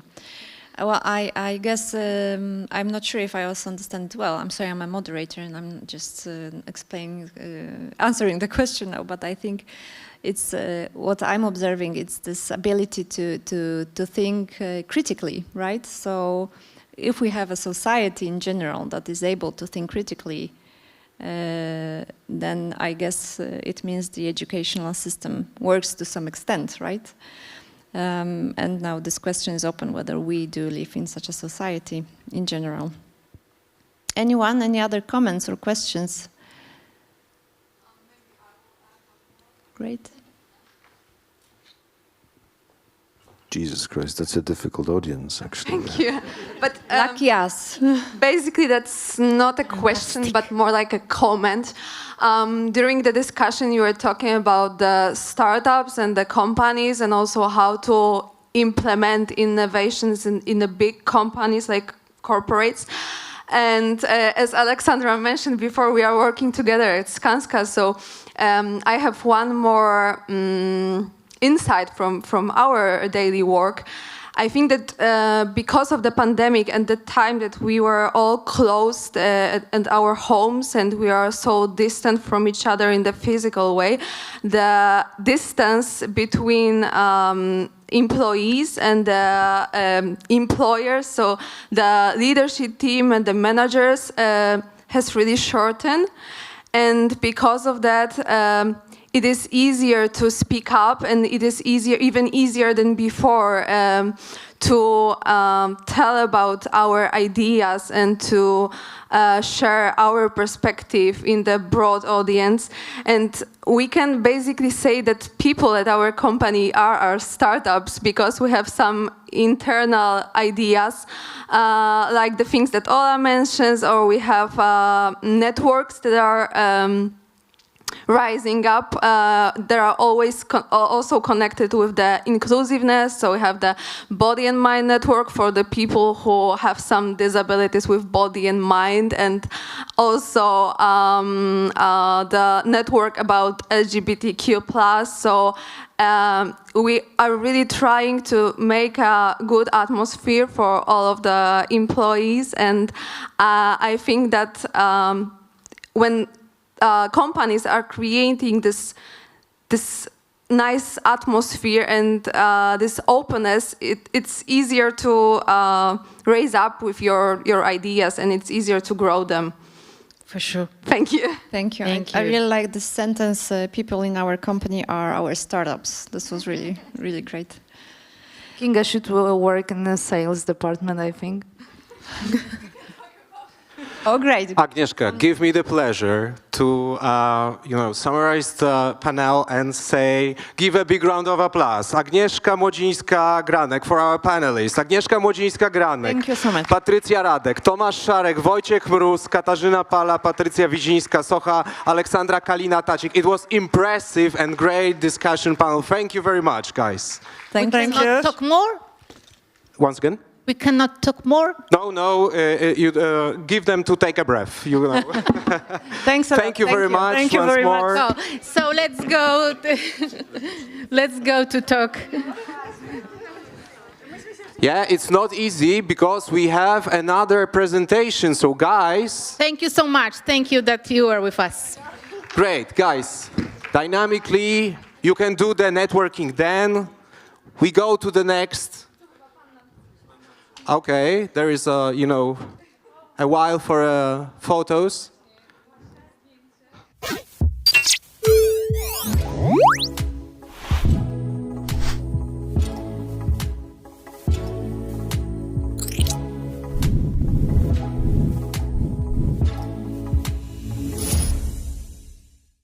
Okay, because there is a time, for rearrange the stage is also the task. So, to make a summary, I promise you the summary. Motivation, I remember motivation, collaboration, education, all these things together to create an impactful innovation. And I'm definitely proud that we have so great funders and so great experts here in Wrocław, where the headquarters of Wolf Summit. And I can also confirm that what Tomasz has mentioned that SDZ Legal helped a lot in helping soft landing of Ukrainian companies which were taking part in Concordia Design Accelerator, because obviously I'm a program executive. So thank you, Tomasz, for this help. And yeah, it was an impact. Generally, guys, we are going to the next presentation, and it's very much connected with that everything was mentioned here at this stage. And because the mission of our next speaker is to reduce the environmental impact of open cast mines by means of new technological innovations. And he says that he's trying to change world for a better place. Difficult task, but how? Listen to his presentation entitled Mining Sustainability Through Continuous Innovation. Please welcome Marek Wilgucki, CEO and PM at 4Point.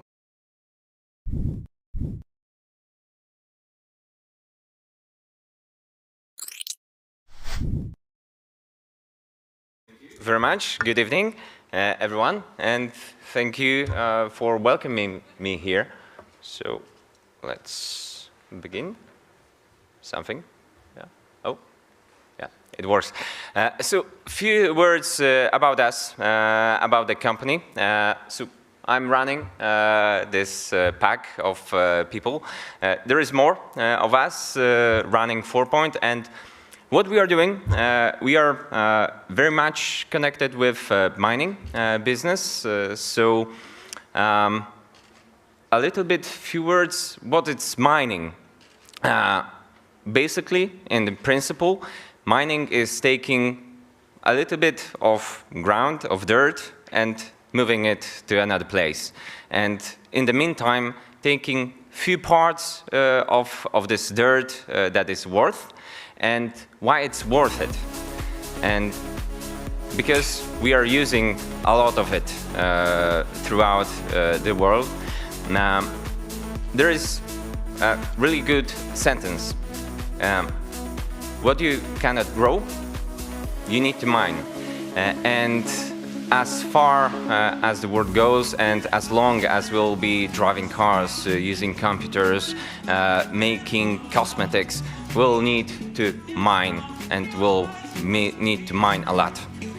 So this is data for 2019, and every year we are mining more and more and more.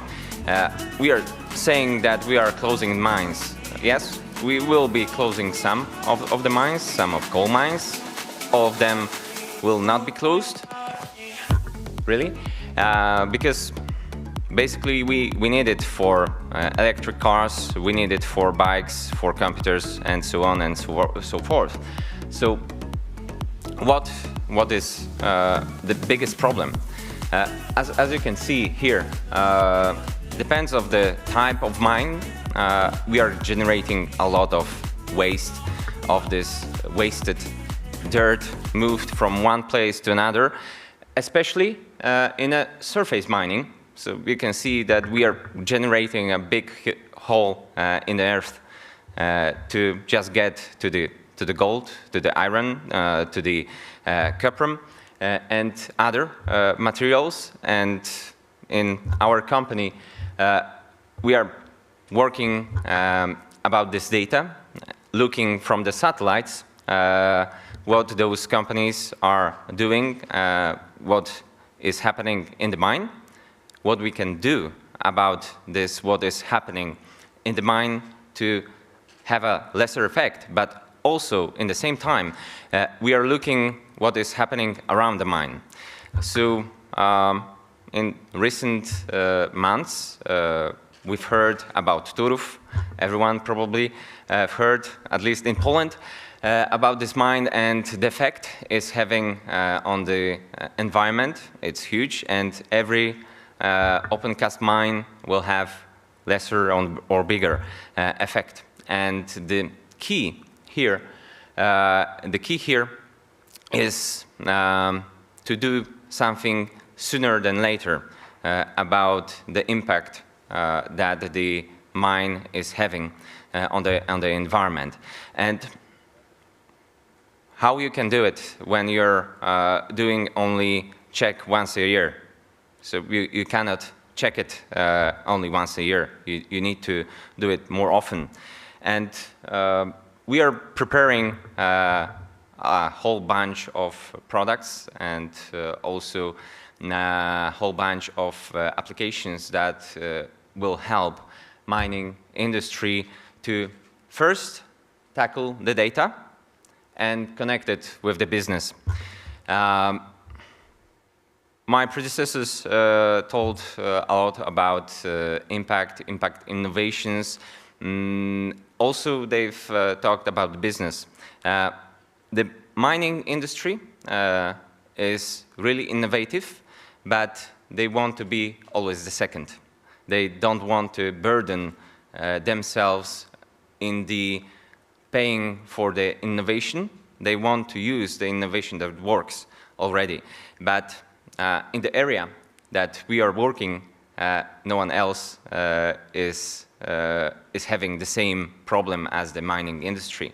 So the biggest hassle for my company is to show the business that the data that we are providing is useful for them and is useful for the environment.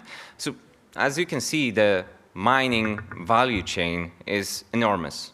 So going from this really easy task from taking the dirt and moving it from one place to another and taking a little bit of what we need out of there, it grow really to the huge level.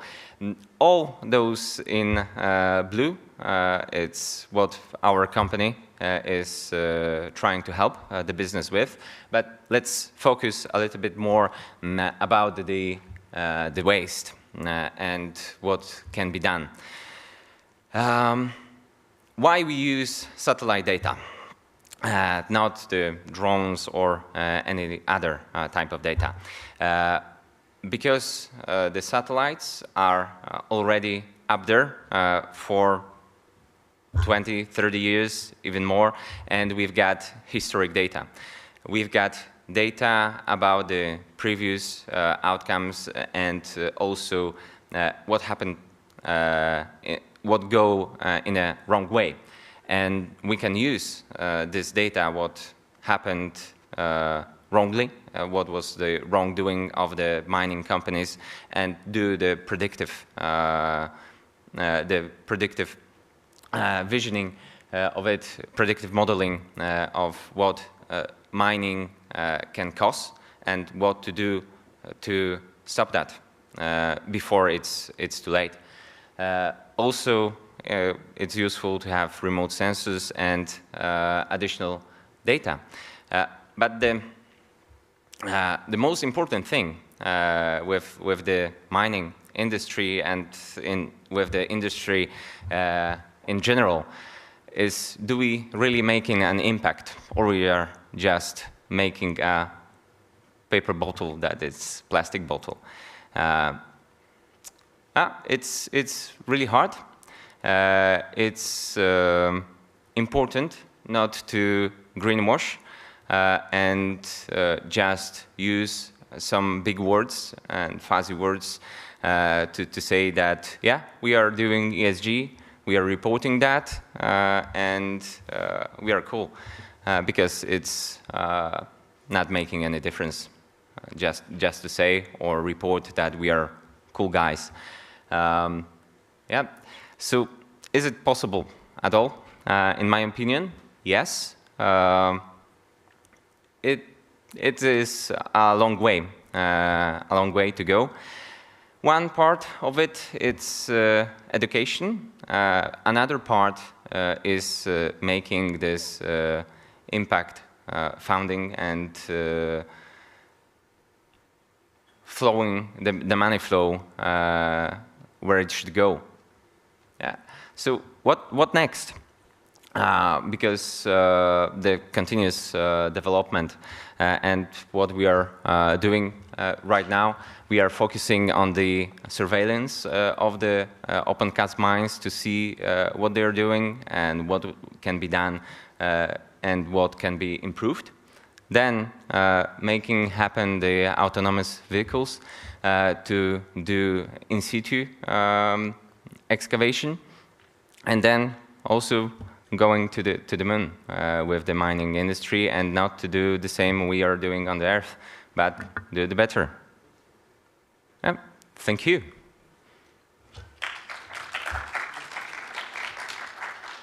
Thank you, Marek. And we are going to the Q&A. If there is any questions, or if not, I have one.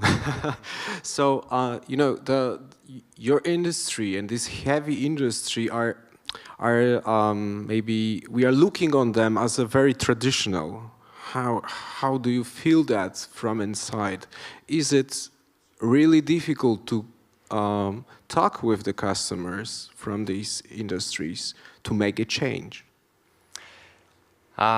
It's difficult. That's true. But as in every industry, there will be those that are open for innovation and open to try something new. And right now we are in the phase of searching and talking with with those companies that are upfront and leading the way for the innovation. So as I've said, mining companies like to be second one, not the first ones, but we can find at least few that are up there in the front. Yeah, and is it always talking with the big brands? I mean, because probably we don't know the market itself. Is it only about the big brands? When I look, you know, on the Polish market, I think about big players, obviously what you mentioned, and how it's in the real life on the other markets or in Poland. Is there any guys who can be in the front, you know, early adopters, let's say, and they are not big brands? How it looks? I believe the market itself, it's not that different from any other, because you will have big brands, and also there is a plenty of smaller players, the middle ones and really small. Yeah, the statistics is for the beginning of this year, around the world we had almost 500,000 open-cast mines. In Poland, we've got about 3,300 mines, open-cast mines that are larger than half a square of kilometer. So it's not a small market, and there are also smaller players there. And could you tell us when and why this idea came to your mind? It's, you know, some easy question, let's say, but, you know, the history, the motivation that was mentioned during the panel. What's the motivation and the idea, the source of idea? Yeah, it's really not easy question. Yes. Yeah, but I've been working for almost 10 years for Volvo Construction Equipment, who's really heavy with connected with mining industry, and I was able to observe some things, and it occurred to me that mining industry, mining companies, they're dealing with huge amount of data, but the data is as good as the interpretation is of this data. And so you have, you can have a basket, let's say, basket of data, but you do not know anything from them, like. Yes, that's correct. And yeah, what we are doing right now is to make sense of the data they've got, and they can have additional types of data, and take a right interpretation of it. And how you see your company in 5 years, let's say? What's the dream? The dream company that we are providing at least half of the market with the data, and the half of the market, half of the mining industry is using this data to have smaller mines, to have a less impact on the environment, and yeah, less pollution. Great, thank you very much, guys. So I keep my fingers crossed for success. Marek Wilgucki from 4 Points. Give a big round of applause. We are going to the last of our speakers. I will make an introduction. So, you know, our last speaker, digital health specialist. His company, MindGram, is a European SaaS B2B platform providing integrated support for employees in the well-being sphere. Maybe that's why he entitled his presentation, The Most Common Problems and Crises in Startups and How to Deal with Them. Please welcome Jakub Zieliński, CEO and co-founder and MindGram.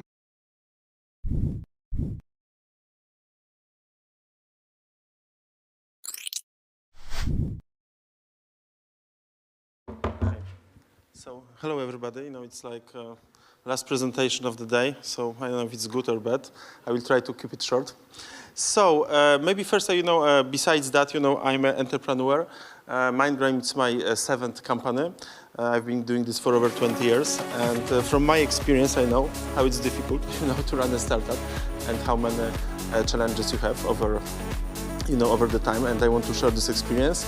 The current company I'm running, you know, MindGram is the company that specializes in this topic, in mental health and well-being of the employees. You know, we work with the like 60 companies in Poland at the moment, and around 10 in Spain, to provide for the employees mental health support and well-being support. We cover over 50,000 employees in these companies. And yeah, so I will as well, and my presentation today, going through these crises, problems, you know, and how to approach them, that's going to be from my perspective. So I will share my perspective, you know, some people can have different, and I will focus a little bit as well on the different, you know, topics, because like usually when we think about the challenges in the startups, plenty of them, we tell, you know, we talk about finding product market fit, financing. I will tell more about this, you know, from this, you know, personal perspective, like your mind, your you know, like your well-being, not only for the founders but as well for the employees.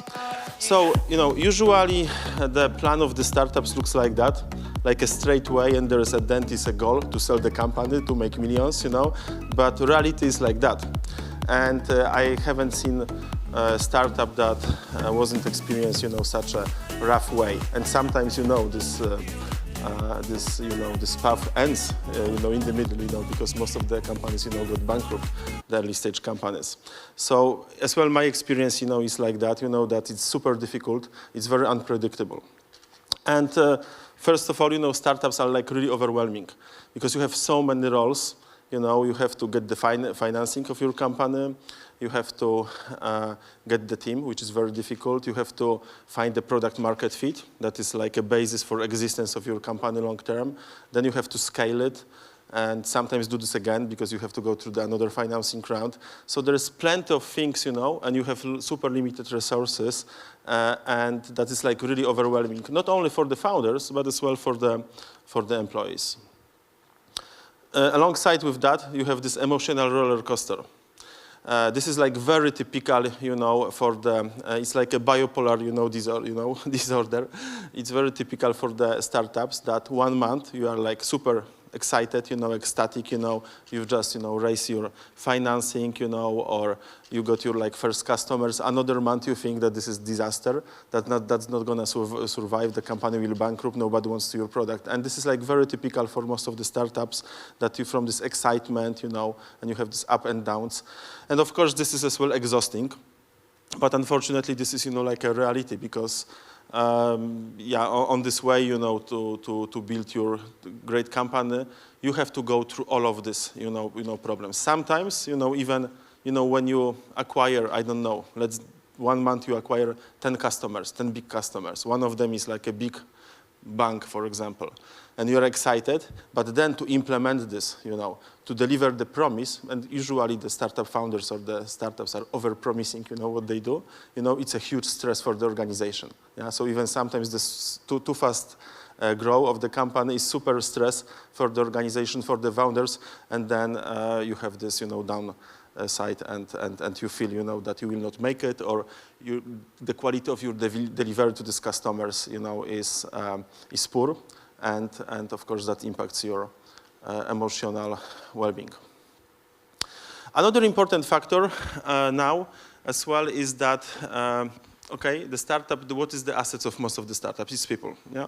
And I think it's always been a problem, but I think now, never like before, we have a problem to attract people, you know, and to keep them in the company, especially in this crazy, insane, and unpredictable, you know, environment.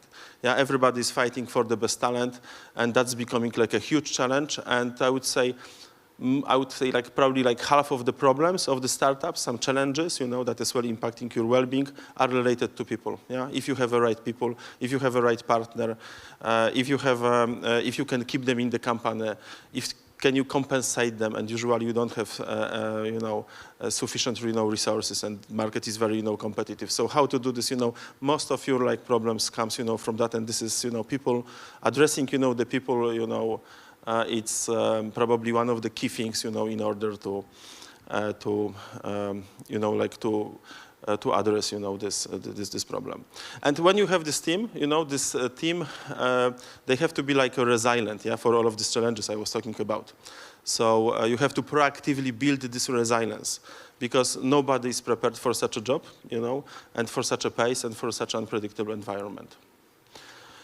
And as well, especially if there are some founders, you know, here on this, you know, in the audience, you know, especially founders' resilience, and as well alignment between the founders, because all of the startup employees, you know, they suffer, you know, this crazy environment, but founders, you know, they have I think a lot on their shoulders, and the reason is because there is, you know, some research, you know, done about, you know, about this, and the startup founders, you know, usually suffer, for example, like mental health issues much more than the typical employees. Yeah, 2 times more risk of depression, 10 times more risk of bipolar disorder, and all of the statistics, you know, are like few times more than the average, you know, like person in the company. For example, you know, there's like several syndromes listed, you know, that are related to the startup founders. One of them I will talk, for example, like this, the I am company syndrome, which means, you know, that when you are so much,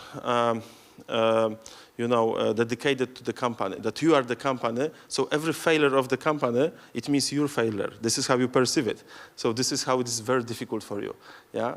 So, and of course, things like founders, it's loss or financial risks, at the end, you know, this is super, super difficult.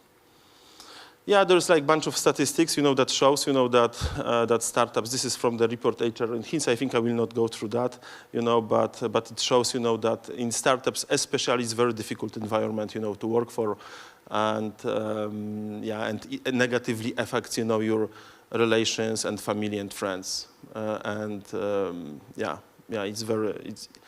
data shows, that it's very tough environment for work. As well, we work a lot in startups, usually average more than in the typical company. From working too much to be burnout is very close connection. Most of the causes of employment burnout, which is now the pandemic of burnout all over the world, is caused by to work too much. Yeah, of course, the pandemic as well has a huge impact, on our health. Yeah. So I will show as well, what have I learned, just very quickly, how to, address, these things, maybe from different perspectives. First of all, this is what helps, to focus and simplify everything that you do.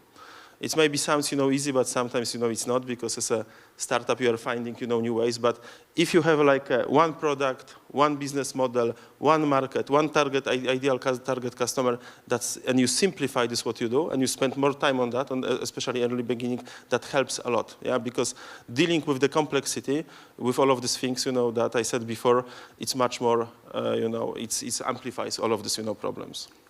Second, you have to have like a good partners, co-founders. Yeah, my previous companies, now in this company I have two co-founders here, you can see with this our like logo, Adam and Gosia, we are like 3 co-founders.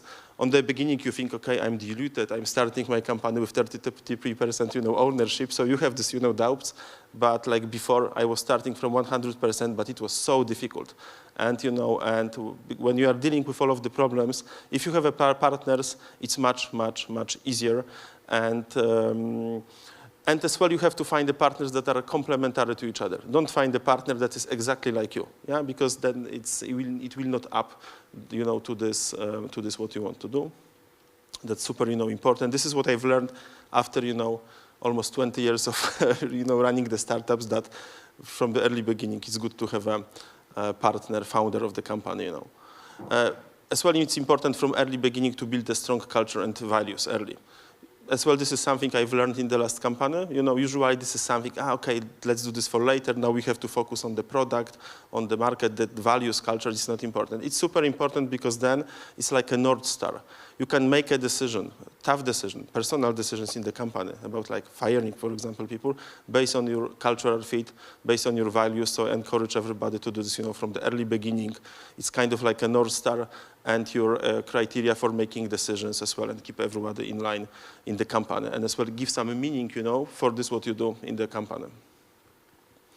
And of course, like prioritize well-being and mental health. Especially in this environment, all of the data shows that the startup environment, scale-ups as well, startup scale-ups, all of the, sometimes you can have a company that is 5 years old, but it's like startup, which is like a dynamic, growing very fast, and this prioritization of well-being and mental health is very important because as well from my experience, even if you have money from the investors, you're growing very fast, this is such a difficult job for, people. You can put all of the perks, all of the benefits, and still people, can get burned out, They cannot, stand this, this pressure. They cannot work all over the clock, 24, hours and 7. So I think the startups not only need like a, typical well-being and a well-being strategy, they need super strong, well-being, strategy, for their employees, and they give much more than the market, average in order to address these problems. Yeah, and then I will just make small commercial, we have, this Mindgram for Startups program, because usually we work with the enterprise customers, where we provide the full spectrum of the care for the employees, from prevention, early intervention to, reaction, not only psychotherapy like most of the platform, but as well like, prevention of the mental health, like development, group workshops, and self-care programs, so on. And we have just launched, Monica just launched, the program for startup when there is like, over 70% of discounts, for the early stage companies, as well to support them with the solutions. Yeah, so thanks for that. If you have any questions, I'm happy to answer.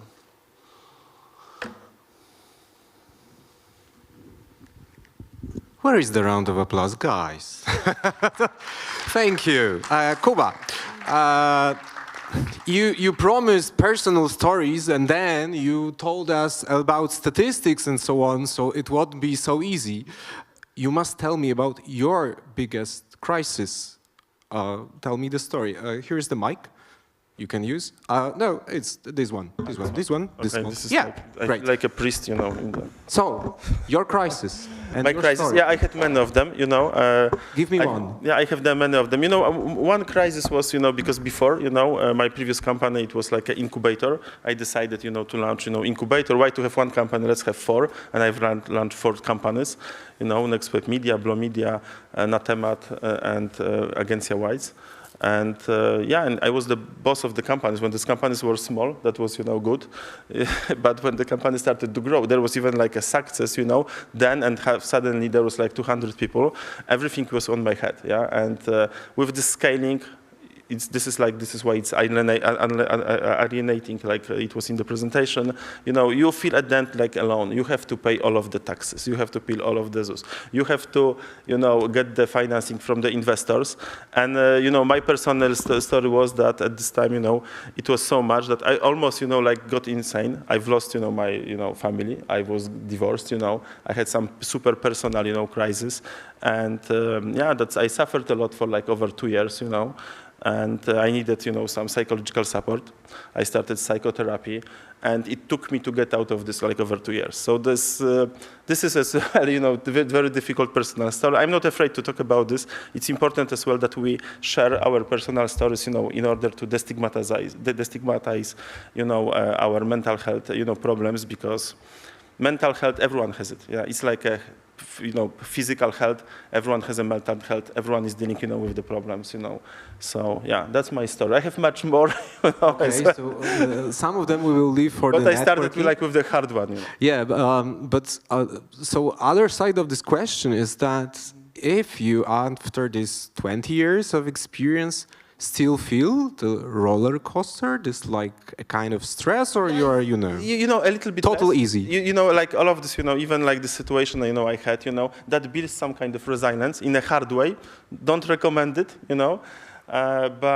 So there's more resilience, even like comparing to my current partners with the company, you know. If someone goes first time through that, you always are like more fragile, you know, you are more emotional about this, you know. But you don't have to go through this in a hard way. You can as well, you know, like build some habits, good habits, you know, make your well-being priority, get founders from the beginning. So not everything is on your head. So there are some tools based on some, you know, like bad examples probably, you know, in order to address this and to suffer less, because at the end, you will still suffer. I think there's, you know, even, you know, the well-being is a priority, there is not perfect, you know, balance, you know, working for the startup. You always will suffer somehow. Okay, so you can minimize the risk, you know, the losses, I would say. One more question from the personal, you know, experience. You must give us 3 advices to the founders that are in the audience and online that you really use in your everyday life. 3 to, you know, to be well-being the priority and everything that you have on this screen. So 3 practices from your everyday life. Yeah, sure. So first of all, you know, you have to book the time for this, for your well-being. I have like in my like Google Calendar, when as well like my assistants and other, you know, the rest of the organization has access, and they put a lot of things. I have booked spot every day for fitness and for meditation. Yeah, and I do meditate every day almost, and that helps me a lot. So you have this spot when you are like off, yeah, and you can find, you know, time that this crazy monkey in your head, like the Buddhists say, this is, you know, our thoughts and all of that. And it's like each day you have this time. Okay. Yeah, exactly. It was number 1. Number 2. Number 1, that's number 1. Number 2, you know, you have to as well spend time to educating yourselves in terms of, you know, well-being, you know. And some of the things, you know, we can learn about like emotions, you know, about how to manage stress. and so on. So, and sometimes as well could be coaching, because many of the problems as well come from that we have some not sufficient competences or experience to manage, very fast growing team. Yeah, we haven't been born, everybody, from this. When your company is growing fast, or you have to, go international, we don't have experience. So we just use the, resources like the coaches, some other founders, to help you with that, and that will reduce as well your stress. So and you also book the time for the education, like sure, yes, exactly. Mm-hmm. Everything scheduled. Like every once a week, I try to participate in some like a webinar about the stress management, about how to communicate, how to better work from home, how to communicate better with your children, family, how to talk, for example, with your child, about the war. This kind of stuff. You have to take care. I would say the third one is as well take care as well, make as well that take care about the well-being of your family. Yeah, because if you are okay, but your family is not okay, you will be not as well okay, and your companies will be not okay. We are in the system with the company, with the that we work for as founders or even as well as employees, but as well our families with the system. So we have to care about the whole system, in order to address that. Okay, 3 is like.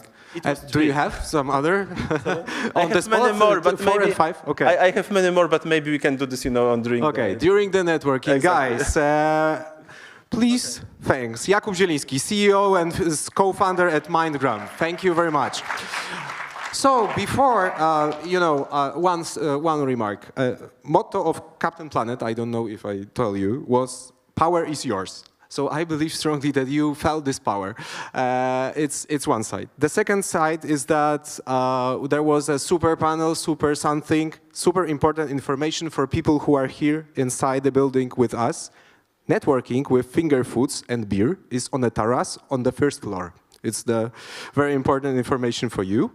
But before I will invite you to the networking, I would like to thank once again the organizers, Wrocław Agglomeration Development Agency and Startup Wrocław team, sponsors SDZ Legal, Schildhelm and Skanska Property Poland, partners Wolf Summit, Concordia Design Wrocław, Concordia Design Accelerator, SWPS University of Social Sciences and Humanities, DFR Lower Silesian Development Fund. Media patrons of today's event was Radio Wrocław, Wrocław and Poland Weekly, and I would like to thank all of you for the participation. Please give a big round of applause for yourself. Come on.